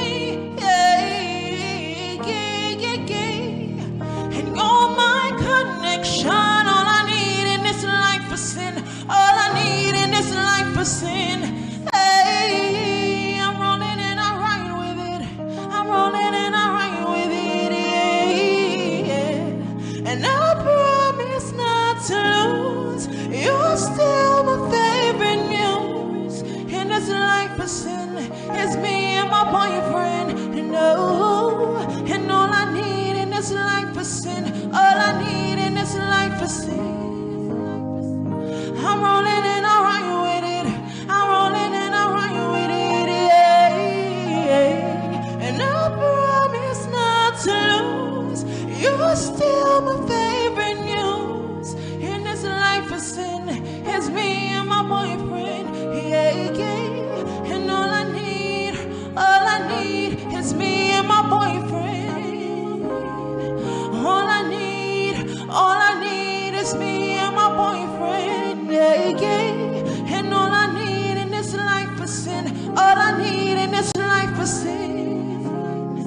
I'm rolling and I ride with it. I'm rolling and I ride with it. Yeah, yeah. And I promise not to lose. You're still my favorite news.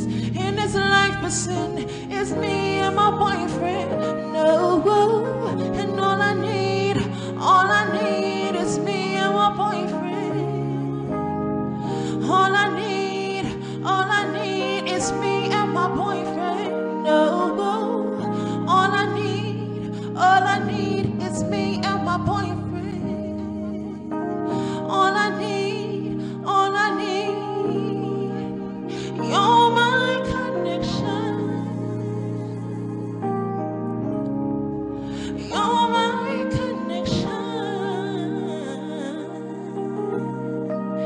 You're my connection. You're my connection.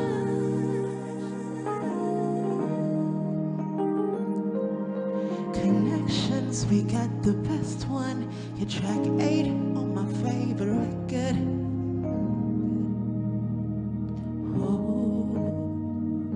You're my connection. You're my connection.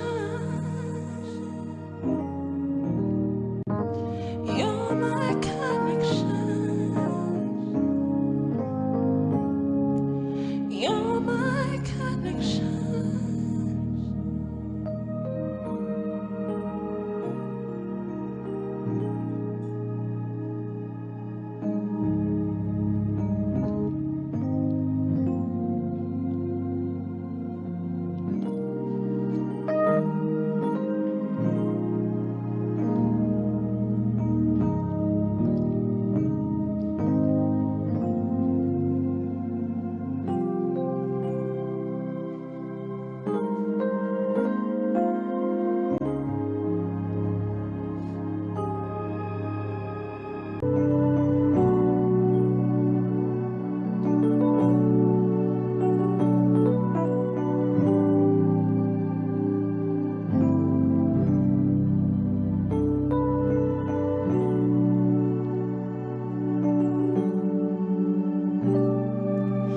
Early in the morning when I wake up, you'll be number one on my mind, on my radar. Long time I see your face just to say I love you. I get this feeling in my heart and my soul from all of the nights that I spent chilling just by the phone till you call. 'Cause you day upon my mind all of the time.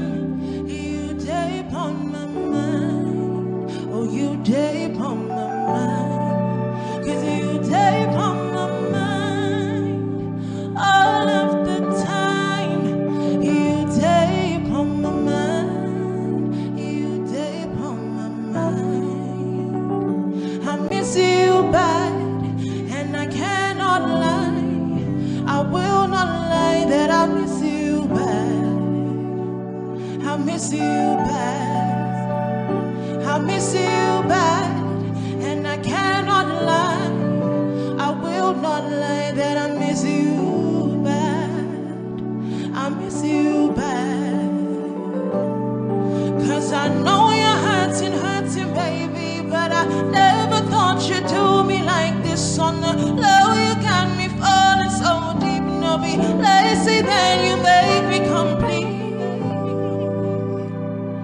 I just wanna make her. No one or anything for come in between. We be riding through in the season all of the time. 'Cause you day upon my mind. Oh, you day upon my mind. 'Cause you day upon my mind all of the time. You day upon my mind. You day upon my mind. And you day upon my mind all of the time. You day upon my mind. You day upon my mind. 'Cause you day upon my mind all of the time. You day upon my mind. You day upon my mind. I miss you bad, and I cannot lie. I will not lie that I miss you bad. I miss you bad. I miss you bad, and I cannot lie. I will not lie that I miss you bad. I miss you bad.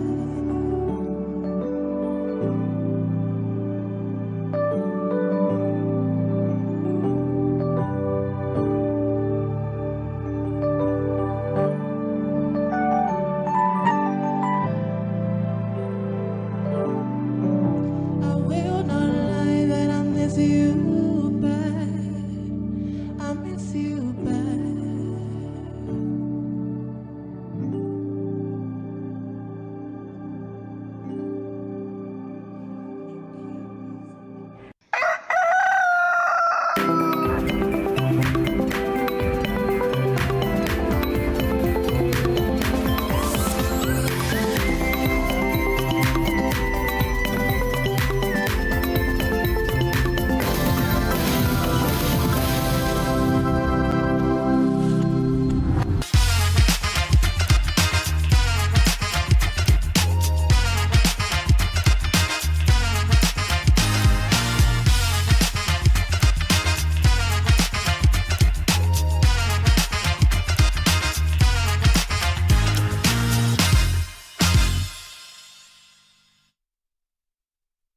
Hello everyone, you are welcome to Doctor in the House, and I'm excited to be here with you. In fact, this is the first time we are seeing this year, so Happy New Year. So we've come back with energy, and of course, you know, in Doctor in the House, we get to talk about different conditions, how to take care of them, or even how to prevent them. And I like to call this the consultation before the main consultation. And I also like to add that it's also like a medical school, a mini medical school where you also get to learn a lot. But anyway, the Doctor in the House today is Dr. Anita M. Thibault, who's a family physician at the Korle Bu Polyclinic, and also family medicine department, and an MWAC member. She was here earlier this week where we spoke about cervical cancer, and it's Cervical Cancer Awareness Month. So we're still going to be having this conversation. I remember that you are part of the show. The show is for you to also ask any questions that you have. when it comes to the condition we're talking about. And since we're still in, Cervical Cancer Awareness Month, we're still talking about cervical cancer. And today we're focusing on vaccinations. And of course, with all the questions that you have. Hi, Doc. How are you? Thank you. Good How's morning. everything? My God's grace. You're back everything again is with your fine. big Yes, dummy. Yes. Whew. All right. Still on cervical cancer. Yes. Now, let's talk about the vaccines. Earlier, that was the day we had the conversation. We just brushed a bit on the vaccination. So today we're just going to dive in deep, let people understand who needs the vaccination, how it works, and what you can do after getting vaccinated. All right, so tell us about the vaccination used to prevent cervical cancer. Okay, so thanks again for the opportunity to be here. So like we mentioned earlier, cervical cancer, one of the main causes is the HPV, which is the human papilloma virus. Okay, so it causes chronic infections of the cervix, and then that progresses, if it's not cleared, that progresses to cervical cancer over a period of 15 to 30 years. Yeah. Okay, so now... 15 to 30? Yes. So we generally say an average of 15 to 20, but it can go as far as 30 years.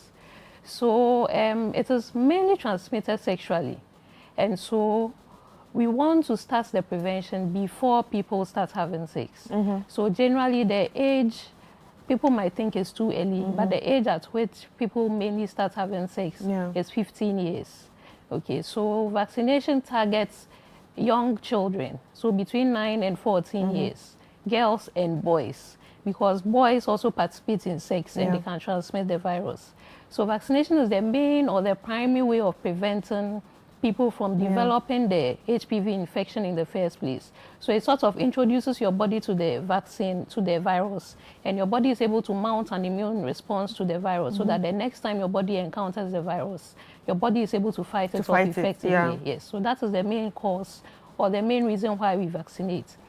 So when it comes to HPV vaccination, we have 3 different kinds. Okay, so the HPV virus has subtypes. Yes. Some of them cause different cancers. So oral cancers, anal cancers, genital warts, penile cancer as well. So that's for the men? So that's for the men.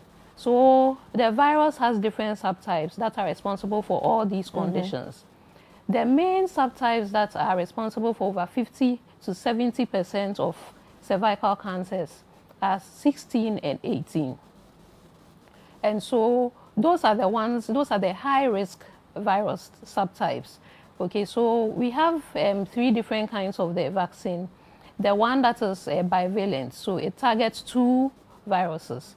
Then the one that is tetravalent or quadrivalent, which targets 4 viruses. Then the nonavalent, so that's the one that targets 9 viruses, yes. So in Ghana, we have the 4 and the 9. And last year, we actually started having a mass vaccination of young girls. We haven't yet started vaccinating boys. We did a mass vaccination of young girls between 9 and 14 years, and it was the quadrivalent one that was used. So that covers the 16 and 18, which are the main causes of most of the cervical cancers that we have. So in our vaccination schedule, 9 to 14 years are covered. So they are the primary targets because the assumption is they haven't started having sex, so they haven't been exposed to the virus. And so the body has a better chance of fighting against the virus. So I want to understand something. With the younger ones, they take 1 dose? Yes. Because we, the older ones, have to take 3 doses. So the younger ones, they do that 1 dose too? It's also 3 doses. Oh, so the internationally accepted number of doses is 3 to get the very best coverage. But 1 dose has also been proven to be effective. And so our schedule in Ghana is to do at least 1 dose for all the young girls. If you have, so after the 9 to 14, the next group of girls or women that we are targeting is 15 to 26.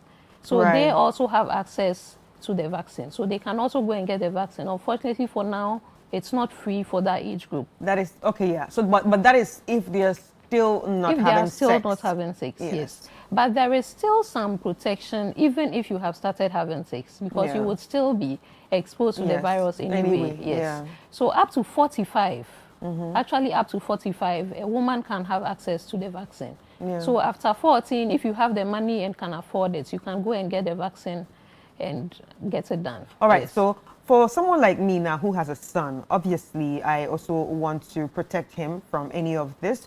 Do you think it's advisable I just walk into any of the hospitals and give it to him Yes, too? yes. Because obviously I know that, okay, probably he's not yet there yet. He's not yet sexually active. Yes. Maybe in his head, but not, Yes. physically. I could just walk in and just give it to him. You can get it. Okay. Unfortunately, it's not free. Of course, because So I you paid want to, yes. severely Yes, for my, to- yeah. yes. So for boys 9 to 14 also, it's recommended for them to also get the vaccine. I think some facilities are actually providing it at a reduced cost, but I'm not very Right. sure about that, yes. But it's available for boys as well. Right. So one of the worries that a lot of people have had is, you know, there are so many little voices coming from different places. Oh, the vaccination is not good for our girls. Oh, it's going to make them sterile. It's going to do this to them. It's population control. It's this and that. What are your thoughts on that? So we are not the only people who have been doing vaccinations. So it's internationally accepted. Yes. There are countries that have actually eradicated cervical Australia cancer. just announced Australia it. just announced it. And so I believe if the vaccine is going to be responsible for sterility and infertility, by now something would have happened. And we Australia would would have have been heard. empty. Exactly.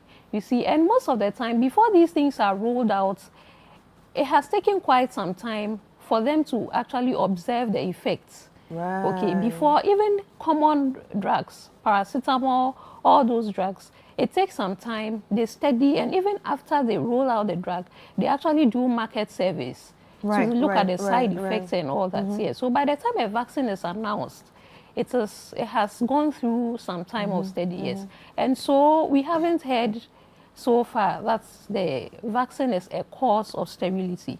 That hasn't happened. It's your immune response. Okay, so by all means, when you get a cold, some people get a fever, some people get runny nose, some people get red eyes. That is your response to a virus. Some people get a cold and it's just a mild sniffle. Yeah. They sneeze a couple of times And and, then that's that's it. it. It's Yes. clear. So in the same way, when your body is exposed to a vaccine, a virus through the vaccine, you might have that reaction. So there are some people who might have the fever, the headaches and all that. But it's a vaccine reaction. It would resolve. And also, as part of the information collection, information gathering with side effects and all that, when you have these reactions, you're actually supposed to report to wherever you got the vaccine from.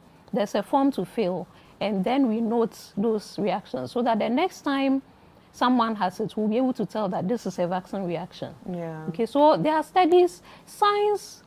I recognize that, yes, certain things have happened over the past years, especially with COVID, and people have lost some faith in certain aspects of science. But for the most part, science has proven to be a bit more reliable. And so I think we shouldn't follow those rumors. Yeah. So far, it hasn't been known to be a cause of sterility.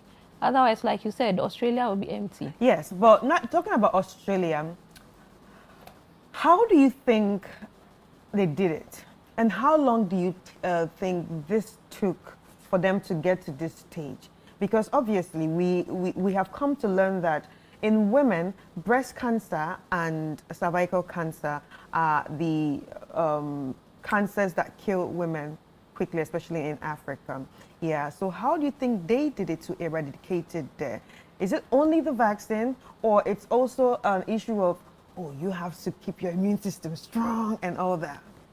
So yes, I can't speak specifically for Australia.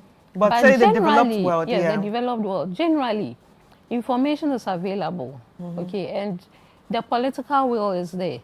Okay, so for us, vaccines are largely funded. Right. So all the vaccinations that our children get from the time they are babies to about 6 months, Right. most of them, or largely, they are all funded. Right. We don't have the money to buy our own vaccines. Right. So like we were discussing the other time, they actually piloted HPV vaccination in 2013. Yeah. And we are now in 2026. And we are still talking about yes, it. and we are still talking about it. I think I remember the 2013 Yes, yeah. I was in Swedru then, Yeah. so I remember clearly how it went on. And that was it's- when I heard it, that was my first time that I had to go Hearing- for the swab. pap smear. Yeah, I was like, no, I don't know what this is, but let me just go and swab. So it's taken 13 years or 12 years because it was last year, 12 years before we have rolled it out. I'm sure it took a shorter time in Australia. Right. But apart from the government having that political will to push for these inclusions in our healthcare system, free vaccinations, we also need free screenings. Yeah, okay, free because not screenings, everybody yeah, can can afford. afford it. Currently, I think the cheapest is the visual inspection with acetic acid. Last year, that was 50 cedis. It's still 50 cedis at my facility, but I'm sure at different places the price might have gone up. Mine was more than that, yeah. Some people still cannot afford it. So for the most part, the preventive aspects of medicine, healthy eating, checking your BPs, checking your blood sugars, doing these screenings, are generally not covered by national health insurance. So you have to pay for it. And most people, they feel well. I don't have a headache. I don't have a stomach I don't ache. get sick. I don't get sick. Yeah. People come to the consulting room and they say, I haven't gone to hospital in one year. 1 year. And they are proud of Yeah. it. Exactly. So the preventive aspects, we don't really have a hold on it. And it's not part of our healthcare system to encourage people to do that. And so it brings about those issues with early detection. Right. But So it should be. It yeah. should be a part of our healthcare system. Right. So we actually have 2 questions here. But before we get into that, I just want to go on this. Can we stop this here? I just want to look at this. So this is the normal cervix, right? Yes. This one, the first Yes. one. So the spreading cancer, when it gets to this stage, what can be done? So the normal cervix. So for most of us, this is what we our should cervix have. looks like. When you have the infection, you might get some redness, but it will clear up. It's just like a normal sore. It will clear up and then it's gone. Right. But with persistent infection, then you start getting the virus actually causing changes in the cells around the cervix. And then it might lead to the second picture. Yeah. So So is this the one that you call the lesions? These are what we call the lesions. All right. So if you do a VIA at this stage, the VIA will pick up certain things. Before it gets here, if you do a pap smear, your cervix might look normal, but when we do a pap smear, we take it to the lab, we might actually find changes within the cells. If you have a co-testing, that's when they do the pap smear, they actually do a DNA testing on the cells that they find. Your cervix might look normal, but we might find HPV DNA. Yes. So that is, so the co-testing and the pap smear will catch it when the cervix is looking normal. VIA gets to this stage. Before you actually have lesions being florid, you will see an actual tumor, an actual sore. So VIA with the might pick it acetic, up. can you see this one with the acetic? Acetic, before you get that yellow spreading cancer, yes. So they bathe their cervix with vinegar. And where there are patches, we find white patches around the cervix, yes. So those patches, we call them aceto-white lesions. Some of them might be lesions that are caused by HPV. So at that stage, you can actually do electrocautery. So we can actually freeze it, we can burn it. And it's a simple procedure that can be done in a single day in the office, and you go home. That's it. Then you can get to the tumors actually presenting. So those ones, when we do a normal cervical examination, a pelvic examination, we can see it. By then, it's actually gone quite a bit far. So with that, can anything be done if it's this size? Oh yes, if it's before it spreads into the pelvic organs, yes. If it's gone beyond the vaginal wall, it can go into the ureters where urine passes, and so it causes blockage and your kidneys get involved. Yes. So once it gets to that stage, then we are running into real trouble. But if it's small enough for us to cut it out, for us to take out the uterus and the cervix, something can be done. So with this, right, with the first stage, I'm very curious. With the first stage, is this the stage where they can tell you, okay, you know what, we got to take out the uterus? This is the stage where they can say everything has to go out? Yes. Yes, they can tell you that. So that means you're going to surgery. You are going into surgery. Everything coming out. Everything is taken out. You might have some radiotherapy also given to you. Yes. All right. Thank you so much. I don't even want to get here because because we don't want anyone we don't want to get here because yes. this is already them saying, okay, we have to just prepare you to be, you know, going to a better place. Well, anyway, so we have a question here, still on this issue. So please ask the doctor whether the cancer can return even after cleared. So now this is why I asked this question. So with the one that you said, if they see the lesions, right, with the acidic, and they do the the cryotherapy or electrical and yes. the electric whatever, can it come back? Yes, cancer can always come back. Yes, cancer can always come back. So even that is why even when you do your screening today and you are cleared, in the next 3 or 5 years, depending on what screening you did, you have to go back for screening. And that's why also when you get the vaccine, you still have to continue screening. Cancer can always come back. So that is to tell you the vaccine is not a wall. It's not a wall. Yeah. It reduces your risk, Okay. but your risk will never go down to 0. Hey, after all the money we've spent. All right, so that question was from Thomas in Kumasi. Thomas, I'm sure you already heard. Yes, the cancer can actually come back, so it's best to always protect yourself. So good morning, Chris. Please ask the doctor whether the vaccination can affect one's fertility. We talked about this. Yes, it cannot. It cannot, and this is from Nadede from Chado. It actually can't. Good morning, doctor in the house. My name is Aisha Tu from Kasua. Please ask the doctor the very we didn't watch last week. We didn't watch this week, so that's why you asked. The very visible signs and symptoms of cervical cancer.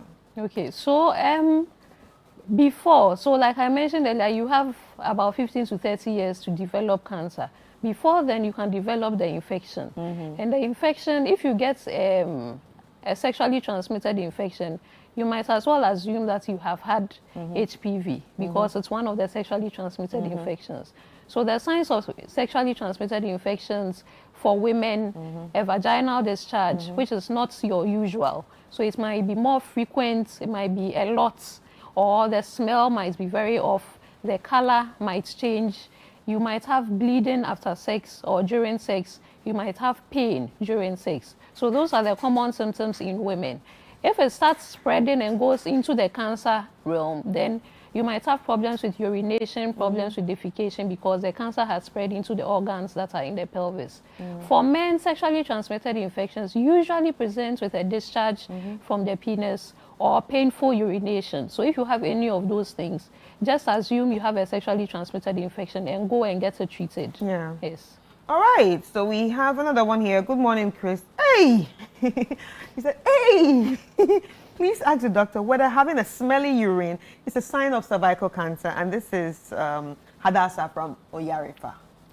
So smelly urine can have different causes. It can even be from what you have eaten. Yes. Especially or garlic. Some medications, People that eat garlic raw yes. have So very you can smelly have all urines. those things. So it doesn't necessarily mean you have cervical cancer, but importantly, for both women and men, it can mean you have a urine tract infection. UTI? Yes, a UTI, and so you need to go and get it checked. Wow, this is my first time hearing that. UTI Yes, actually yes, can also you can stink. have, yes, you can have smelly urine. Wow. I don't even know what to say at this point because this is very important that we, know. And I really appreciate the fact that we are talking about it. But when we talk about cervical cancer in Ghana, where are we? So it's... Has it reduced compared to what it used to be? Unfortunately, we don't have data. We don't have that data.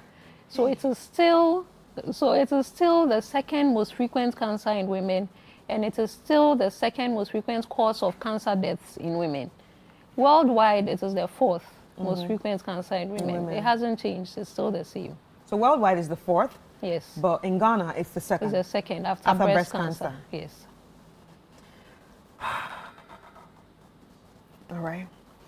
Good morning, madam. Please kindly ask the doctor if you have an immature cervix, what will be the cause?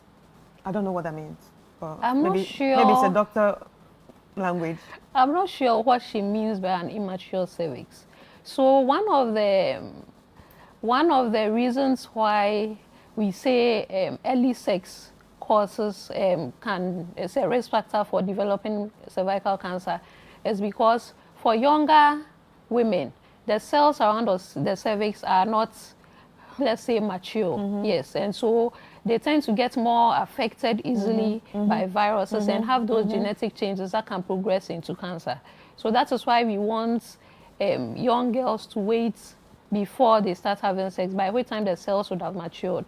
But if it's a grown person, a grown woman asking this question, the possibility is that there's something we call cervical incompetence. Okay, it's Maybe an that's what she's outdated, talking about. yes, it's an outdated term where there are issues with the cervix and it can't be closed to carry a pregnancy to term. Okay, that's why and so they tend to get, yes. Is it like they clip it or something? They clip it, they tie the cervix closed so that they can retain the pregnancy.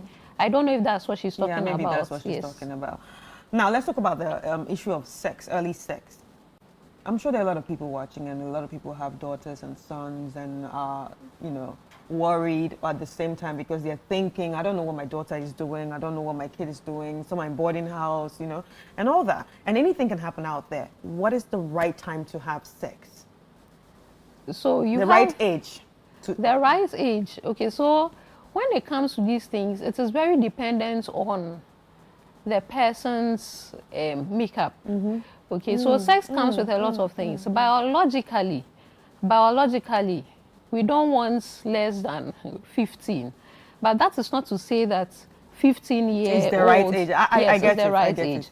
Because your mental status is important, your psyche is important, your emotional, self-esteem everything. is also important. You don't want to get into a wrong relationship and then have your self-esteem destroyed, yes. So the best thing is just to wait.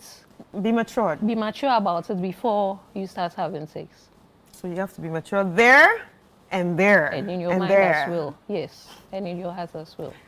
But protection is very important. Very, very. Now, when it comes to protection, it's not just protection against pregnancy, because this is a sexually transmitted infection. So you need to use the barrier methods, which are the condoms. The condoms. There are male condoms, there are female condoms. If you want to go into other kinds of sex, there are also various barriers. protections, Yes, there's the oral dam that Yeah. they use. Yes, so all those The things oral are what? there. There's a vaginal dam, so it's a latex that is put over the genitals during oral sex to protect. Where can we get that? Unfortunately, it is not very common. So you might have to ask around at the main, the big pharmacies. I really think it's Yes, important. It's important. I really think it's important because I feel like sex have evolved. A lot of things, people are doing things with different parts of their body, their mouth and all that. And because this HPV has different strains, I also saw that some can give you the throat cancer. They can give you throat cancer, yes, oral cancers. So it's important to protect yourself everywhere. So that's why I asked, where can we get that? So just visit the main hospitals, the main big pharmacies. I don't want to mention. Don't worry, names after here. the So, show. yes. Yeah, after the show. You can call us to ask if I get it. You can call my producers with the same number. We will let you know. We all need to protect ourselves. Yes, and you know? it's also important to mention that a lot of people, when they think about these things, they are thinking just about man-woman sex. But like you said, sex has evolved. Yeah. So women can also transmit HPV to one another. So it's important. Are you serious? And it's not just about penetrative sex, all forms of sex. So all forms of sex can actually transmit the virus. So it's important because there's anal cancer, there's penile cancer, there's oral throat cancer and all the oral cancers. So it's very important that you protect yourself. So what about, see, now I have to go a top notch. What about fingering? Also. Once there's any kind, like, are there finger condoms? Because right now it seems like everything, you just need to protect yourself. Like, just wear a big barrier at this point. Yes, or be very selective about who you are sleeping with. Yes, that's Be another very thing. selective, That's another thing. yes. Because the last time I spoke to a nurse on this issue of cervical cancer, she said a woman can be cleared of the HPV and be faithful to her partner, but the partner is Can not go out. vaccinated. It's not, you know, he has no protective barrier on him. He or she has no protective barrier, but still bring it back. Yes. And I also saw another video where a man talked about, we are asking women to take these vaccines, and take these vaccines, and they protect themselves. What about the men? So with that, would you say it's important to for couples to actually say, okay, if I'm taking this vaccine, you have to take it too. You can do that. So now, now this is not about the little boys anymore. The adult men. Yes, Baby, it reduces the risk. Yeah. It reduces the risk. But that is not to say that once you take the vaccine, I know. you are at free. least to be, Yes. you know. It reduces the risk. Any final words? So, I'm happy we've had this conversation I'm because very a happy. lot of times people are very squeamish Yeah. talking about sexual issues. But cervical cancer is killing a lot of women. And it is a sexually transmitted infection largely. And so it's important we have these conversations. People go for screening. If you can get the vaccine, get it. Allow your young girls and your young boys to also get the vaccination. Then we would have a reduction in the mortality. All right. Thank you so much. Thank you so much. very I much really too. enjoyed this conversation. It has opened my eyes to a lot of things. And after the show, I'm coming to ask you where to get all these, the other ones, Anyway, Dr. Anita M. Tebow, family physician at Kolebu Polyclinic and family medicine department, and also a member of MWAG. So we've been talking about the vaccinations when it has to do with cervical cancer. Please go out there, go screen, take the vaccinations, and thank you for everyone that sent in their questions. I hope I hope you got the right answers. Now, don't just watch. Tell a friend to tell a friend to tell a friend. Get screened, get vaccinated. Even when you get vaccinated, still go out there and get screened. Thank you so much, Doc. Ladies and gentlemen, this has been Doctor in the House. My name is Chris Carter. See you next week.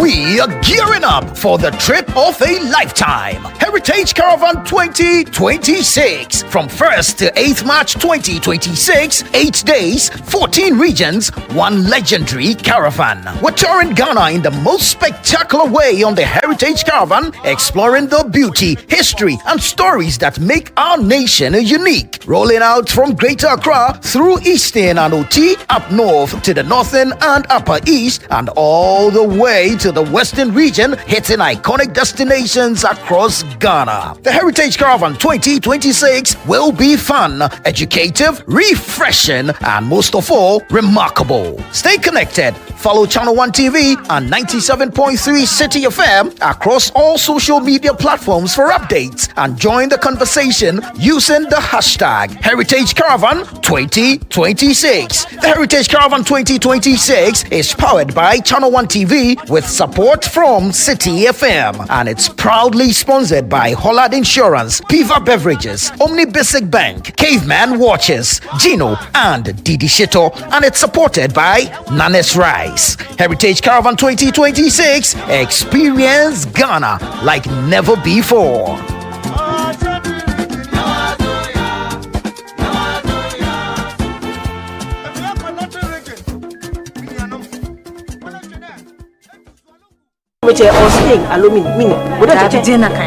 Abstain. Why abstain? I have been seeing through your shenanigans all night. I thought I told you that I didn't want to see that girl in this house again. A mixed bag of emotions and incidents, Ghanaian family and intergenerational drama. Some not so good. That boy, that womanizer. You are old enough. I would like you to man up. In other cases, not so bad. So does he see in her that he's not seeing in me? Look at me. Eugene and Anekia made a choice. You won't believe what Pam and Anekia have done to me. Watch out for So, a brand new series from GH Media Productions. So, Thursday at 7:30 p.m. only on Channel 1 TV.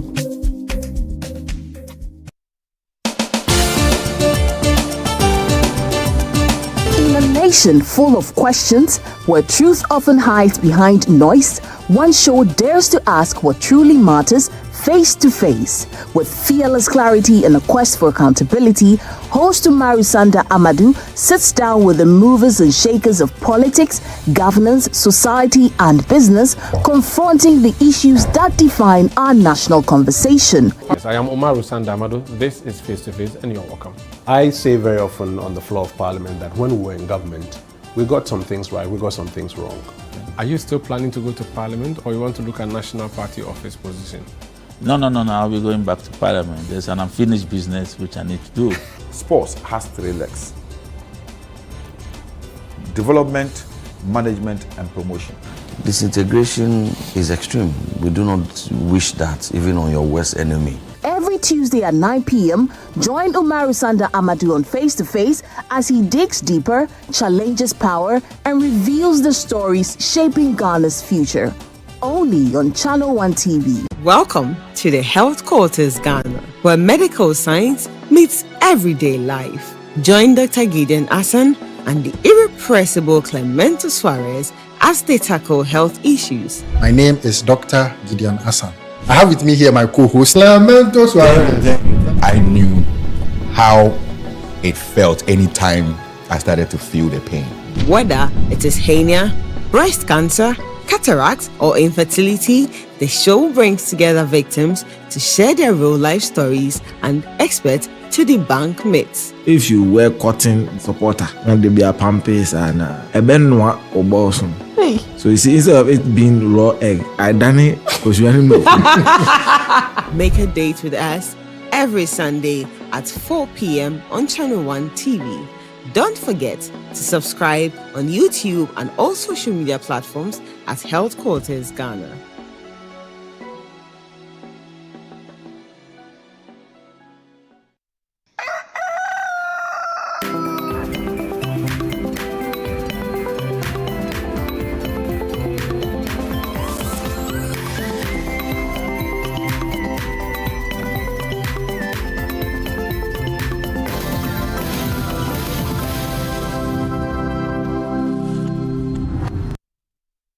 And of course, with the nurse in the studio, and there was a doctor in the house segment. It's now time for us to talk about another interesting thing here on set, and that has to do with the community legends. You've heard of it. We've moved away from receiving the entries. What next is for us to read the entries to you, the exciting ones. And who is in-house to do that for us? Kweku David. Yeah. Kweku David. Yeah. How are you doing? Very good, very good. It's good to be here. We have a number of... No, but before you go on, Chrissy likes having scary conversations. So. Oh, I don't know. I think that the conversation Chris had with the nurse. She's a doctor, by the way. Doctor. Yeah, Dr. Thibault. Yeah, Dr. Thibault. Yeah. So it actually opens your eyes to a number of things. Yeah. We tend to... I don't know whether we are acting like ostriches. Yeah. The things are happening. Yeah. But we are closing our eyes on them. But when the nurses and the doctors tell you what they are seeing or hearing in their consulting room and what they are saying at the theaters and all that, you see, you are amazed. Yeah, so look at where cervical cancer is moving from and what is we need to be careful. Oral sex and all that. Yeah, we need to be careful. And all that. I'm sure you are amazed by that. That's why I want to create a condom finger condom. So for all the condom companies that want to be innovative, holla at me. We can work on it. Oh really? Yeah. Is that the innovation you want to bring? Yes, you will buy it too. Chris has her own style. Let's now talk about the community legend. Yes, community legend. We've seen a number of entries in. A few have been selected. Interesting. Yeah. I mean, for me, the fascination with some of the entries is you find that there are particular names that keep being repeated. Where somebody can receive as many as 10 entries mentioning them. And the interesting thing is you see similar reasons that they've given. We are nominating because the person has done this. Then another person, different person from another region, is also nominating the same person again. Because I happen to know the person and says, "Oh, this and this and this and this is my experience with this person." And you see the information, that's actually confirming that the person is actually doing those things. That it's amazing. And some of these people too, you realize that from the stories that are being written, the people don't have much themselves. Yeah. But somehow there's a stronger drive in them to still support and help and make a difference in their communities. Very important. Yeah. Very important. So we have our first story. Yes. So I'm going to take you to this one here is coming from Sagnarigu in the northern region. All right. So again, I would like to say that the entries have come from all over the country, right? And this is actually was sent in by the DCE himself. Yes, the DCE for Nanumba South District is the one who sent in this nomination. Okay, so let's get right into it. So Hansawu Bukari is a teacher and a community education advocate who has directly supported over 200 children through literacy interventions rooted in storytelling and indigenous folk songs, with a strong focus on struggling and early grade readers. She has trained and engaged more than 100 low literate and non-literate parents, equipping them with practical storytelling and folk song techniques to support their children's learning at home, thereby bridging the gap between school and home education. Now, Chris, with something we've been talking about, that a lot of kids go to school, and by the time they come home, parents don't understand necessarily how to help their kids deepen their knowledge further. So this is an amazing intervention that she's doing here, helping the parents in the community, not just the children, but the parents as well, so that the parents can be more helpful at home with their kids. It's just fantastic. Beyond literacy, Hansawu has financially supported at least 30 unemployed or vulnerable parents with small startup funds for petty trading, helping to stabilize household income and reduce school dropouts. Using her personal resources, and this is the part that amazes me, using her personal resources, she has sewn and provided school uniforms for over 50 needy children. She has supplied school bags, sandals to over 80 pupils.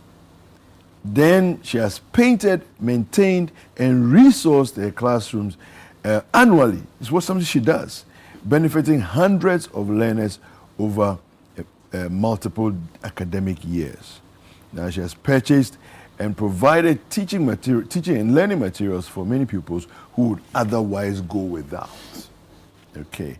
All this is coming from her resources. Her own resources. She's doing all of this, and as if that was not enough, the person goes on further to say, okay, so this is why she deserves recognition. Hansawu Bukari goes far beyond the classroom to address education holistically, combining literacy development, cultural preservation, parental empowerment, and economic support to ensure that no child is left behind. Her work has improved reading confidence, increased parental involvement, reduced absenteeism, and helped keep dozens of vulnerable children in school. Through consistent personal sacrifice and community-driven solutions, she has restored dignity to families, preserved indigenous knowledge systems, which is very critical, and created sustainable learning opportunities for children in Sagnarigu. Her impact is measurable, multi-generational, deeply transformative, making her a true community legend, deserving of recognition. That's a good one. So, wow, yeah, wow. And I like the fact that she's taken away from the children and she's moved to the parents homes, to equip these parents so that you'll be able to monitor your children. Yeah. So she's trying to boost the educational sector in her own small way that she can do it. Yeah. And she's doing it holistically. Yeah, but it also shows a deeper understanding of what education really is, you know, and what it's all about, you know, because once you empower the parents, it's like your contact hours with the kids increase. It's true. Through the parents. Yeah. Once you empower the parents, your contact hours, so you have maybe, 6, 7, 8 hours with the children in school. But once you empower the parents, you can extend that further. Yeah. You know, and the parents can even help the children with things like homework. Yeah. You know, and so on. So I think it's just an beautiful work. Congratulations. Yeah. All right, let me take you to, so that was Sagnarigo in the northern region. I'm going to take you to Sunyani. And this one, I'm honored to nominate Mr. Humpe Anthony Kojo, based in Sunyani, for this award in recognition of his exceptional leadership and sustained voluntary service to community development. Now, Mr. Humpe Anthony Kojo is the Sunyani project leader of the German Ghanaian NGO with Technology Without Borders, and has been an active member since 2016. His volunteer work focuses on sustainable development, education, water access, renewable energy, environmental sustainability, digital inclusion. Now, so what he's done, I'm going to take you to that. The activities outlined below were undertaken purely on a voluntary basis. All right. So his work spans the Bono region, Oti region, Ashanti region, and the Sunyani municipality. Okay. So in 2025, Mr. Anthony led and coordinated the repair of broken boreholes in 14 communities across the Bono and Oti regions, restoring access to safe drinking water. This alone, for me, is a game changer. Yeah, because here on the show, we've spoken about water. Yeah. Water, access to water. Potable water. Potable water. And if there are people within their communities, they have boreholes. Yeah. But the boreholes are broken. So and you don't have access to water. So it's going around identifying broken ones, boreholes, fixing them so that people can get water. People can have water. Yeah. Yeah. He also led ICT and digital learning interventions at St. Anselm Basic School, Sunyani. Laptops were donated and an offline educational server was configured to enable students to access educational videos and submit assignments without internet access. Beautiful. This is fascinating. Notre Dame Girls Senior High School in Sunyani, a computer configured as a server was donated, and teachers were trained to enhance digital teaching and learning.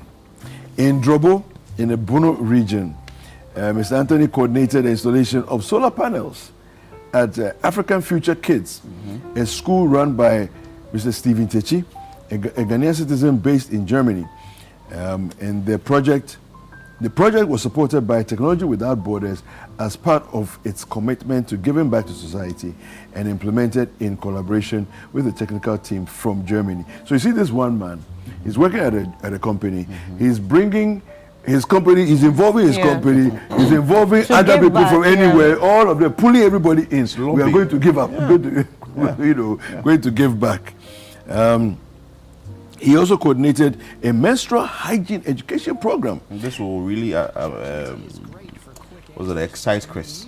No, and me, to me, it excites me because this is, we talk about period poverty, and bringing it. Because it puts them in vulnerable situations. Yes, makes them exposed. Some don't even go to school because of that. And you'll be collecting money from somebody who will also be doing things with you because you need to buy things, so. Wow, this is interesting. And then you get pregnant. So eventually. Before you realize, So he also donated, he also coordinated a menstrual hygiene education program and sanitation pad donation at Kurosua, a suburb of Sunyani municipality, supporting adolescent girls' health and dignity.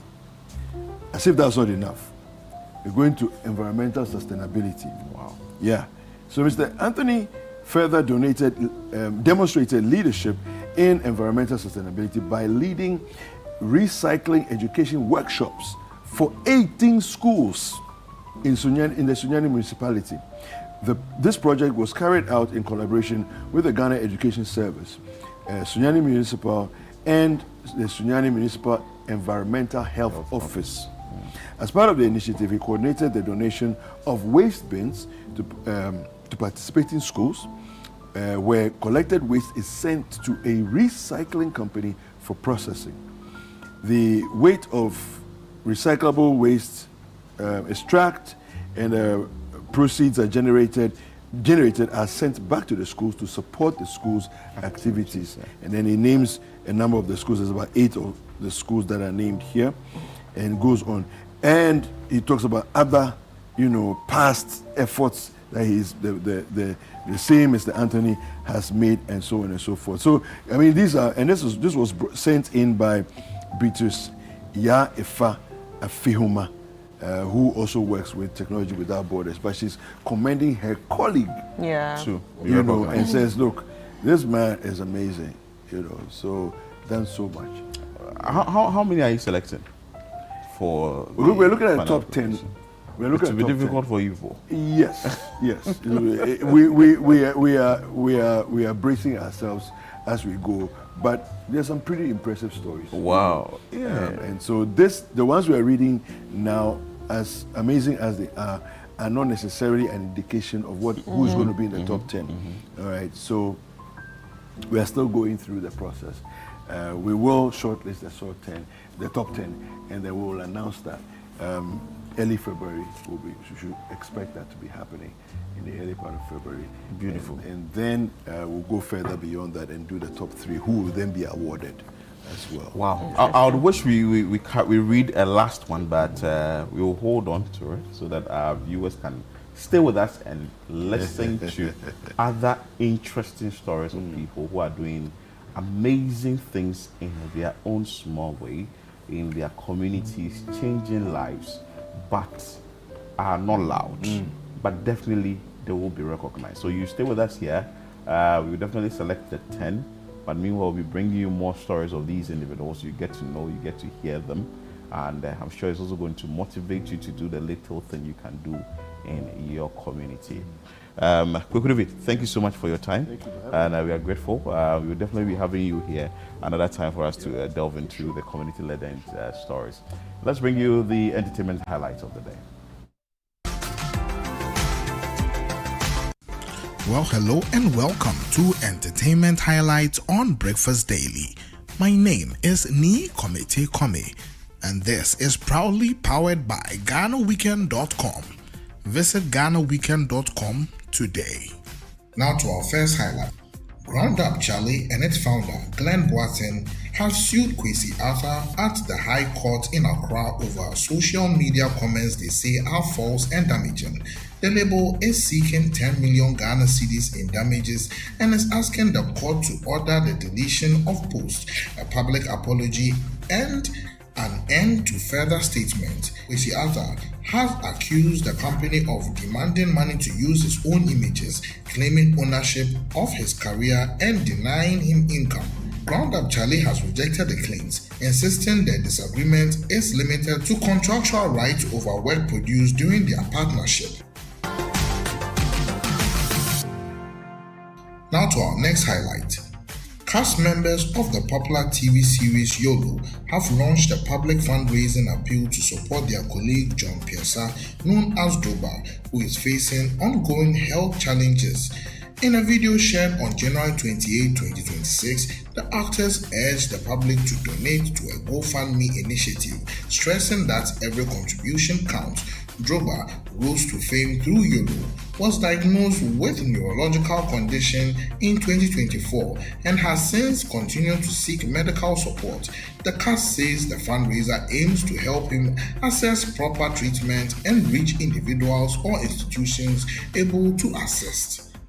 Hello everybody, my name is Aaron Adachi. Hi everybody, my name is Chief You're coming together for our brother John Bredu Piazza, aka Chopper. He needs urgent medical care and the medicine to help him manage his condition. This is the moment your support can make the difference between pain and healing. No amount is too small and no help is too little. We are calling on the general public, NGOs, and government health institutions.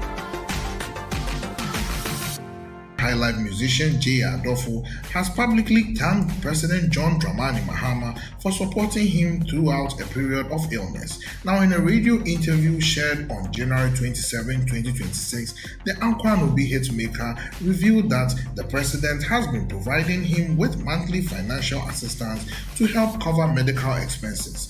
J. Adolfo stressed that the support is purely personal and not politically motivated. He also spoke about losing a child, saying he chose not to burden the president due to his responsibilities. He remarks having drawn praise for President Mahama's compassion towards Ghana's creative legend. President Mahama, Mr. Beautiful. What the name of Breme? What this guy can was a man for bedroom. What is a mayari? Last but not the least highlight, popular Nigerian TikToker and streamer Pella has withdrawn from Caleb University just 2 days after resuming lectures. In a voice note that surfaced online, he explained that the traditional classroom system does not fit his current style or career as a content creator. Pella said spending long hours in lectures without earning money felt unproductive and mentally exhausting. He also mentioned feeling out of place among other classmates, adding jokingly that he might return to university later in life.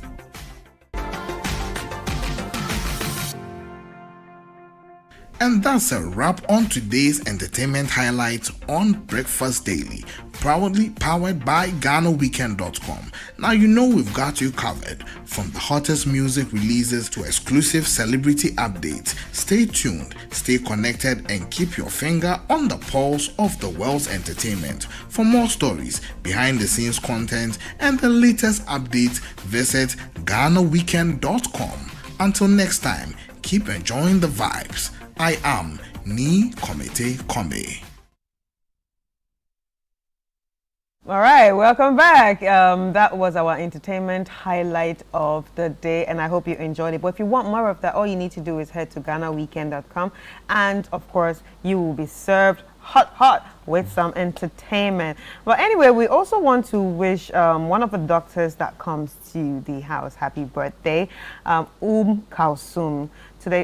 Tomorrow actually is her birthday, so we want to say happy birthday to you. Birthday. It's today, not tomorrow, sorry. Yeah, today. Happy birthday to you, Dr. Kalsum. We really appreciate you and thank you, and God bless you for everything that you do for us. Yeah. So we're about to wrap up. We have some few minutes to go. Chris, there was a comment on the TikTok thing. Yes. A comment on the TikTok. Yeah, you know, we started talking about TikTok. Yeah, so let me go back to that message. The person says that we are dancing too much on social media. I just want you to read that comment. It's a good morning, guys. God bless you for the good job. I agree with the lady 100%. I am the lady on the issue of TikTok. We danced he didn't just put too much. If not dancing, then talking about sex. So it should be changed. Yeah. It should be worked on. I think, and you see, the thing is, it's not... But other countries have also tried placing it's not some their sort fault. of... they've placed restrictions on the usage of, I think, TikTok. Yeah. Yes. So maybe... So, and another thing, that's why I was advising, it's probably not the creator's fault, but a creator, anybody can also be a creator in the sense that if you have an expertise, you can also go there and teach us, because content creation is the way now. And apart from just doing content to gain money, it's like your CV at the end of the day. Do you understand? It's also like your CV at the end of the day. It's also showing the world what you can actually do. So we need more people to educate us. We need more people to give us information that will keep our brains sharp. Beautiful. Let's start with you. Well, I try, but not just on TikTok. But I do please Instagram don't stop more. the dancing, because it eases tension, and we go there to sort of take the stress out. Yeah. And when I spoke to Alexia, that's what she said, the KNUST lady, and that's what she said. So do you, and maybe you can also move into other space of education and all that. Let's see how best we can use social media and use it wisely, because it's making a lot of people really make money, like I Show Speed. My name is Philip Nilate, and the Natufo Boatin started the show. Yeah, and my name is Chris Carter. Thank you so much for joining us. But tomorrow we're going to be coming back with the Friday edition. Yeah, of Friday edition. Breakfast Daily. Tomorrow we'll be dancing. Oh, we have to learn it this afternoon. We will do the TikTok video here on set. So yes. make sure that you stay with us here, and you can also follow us on our various TikTok channels. Anyway, take care. Bye.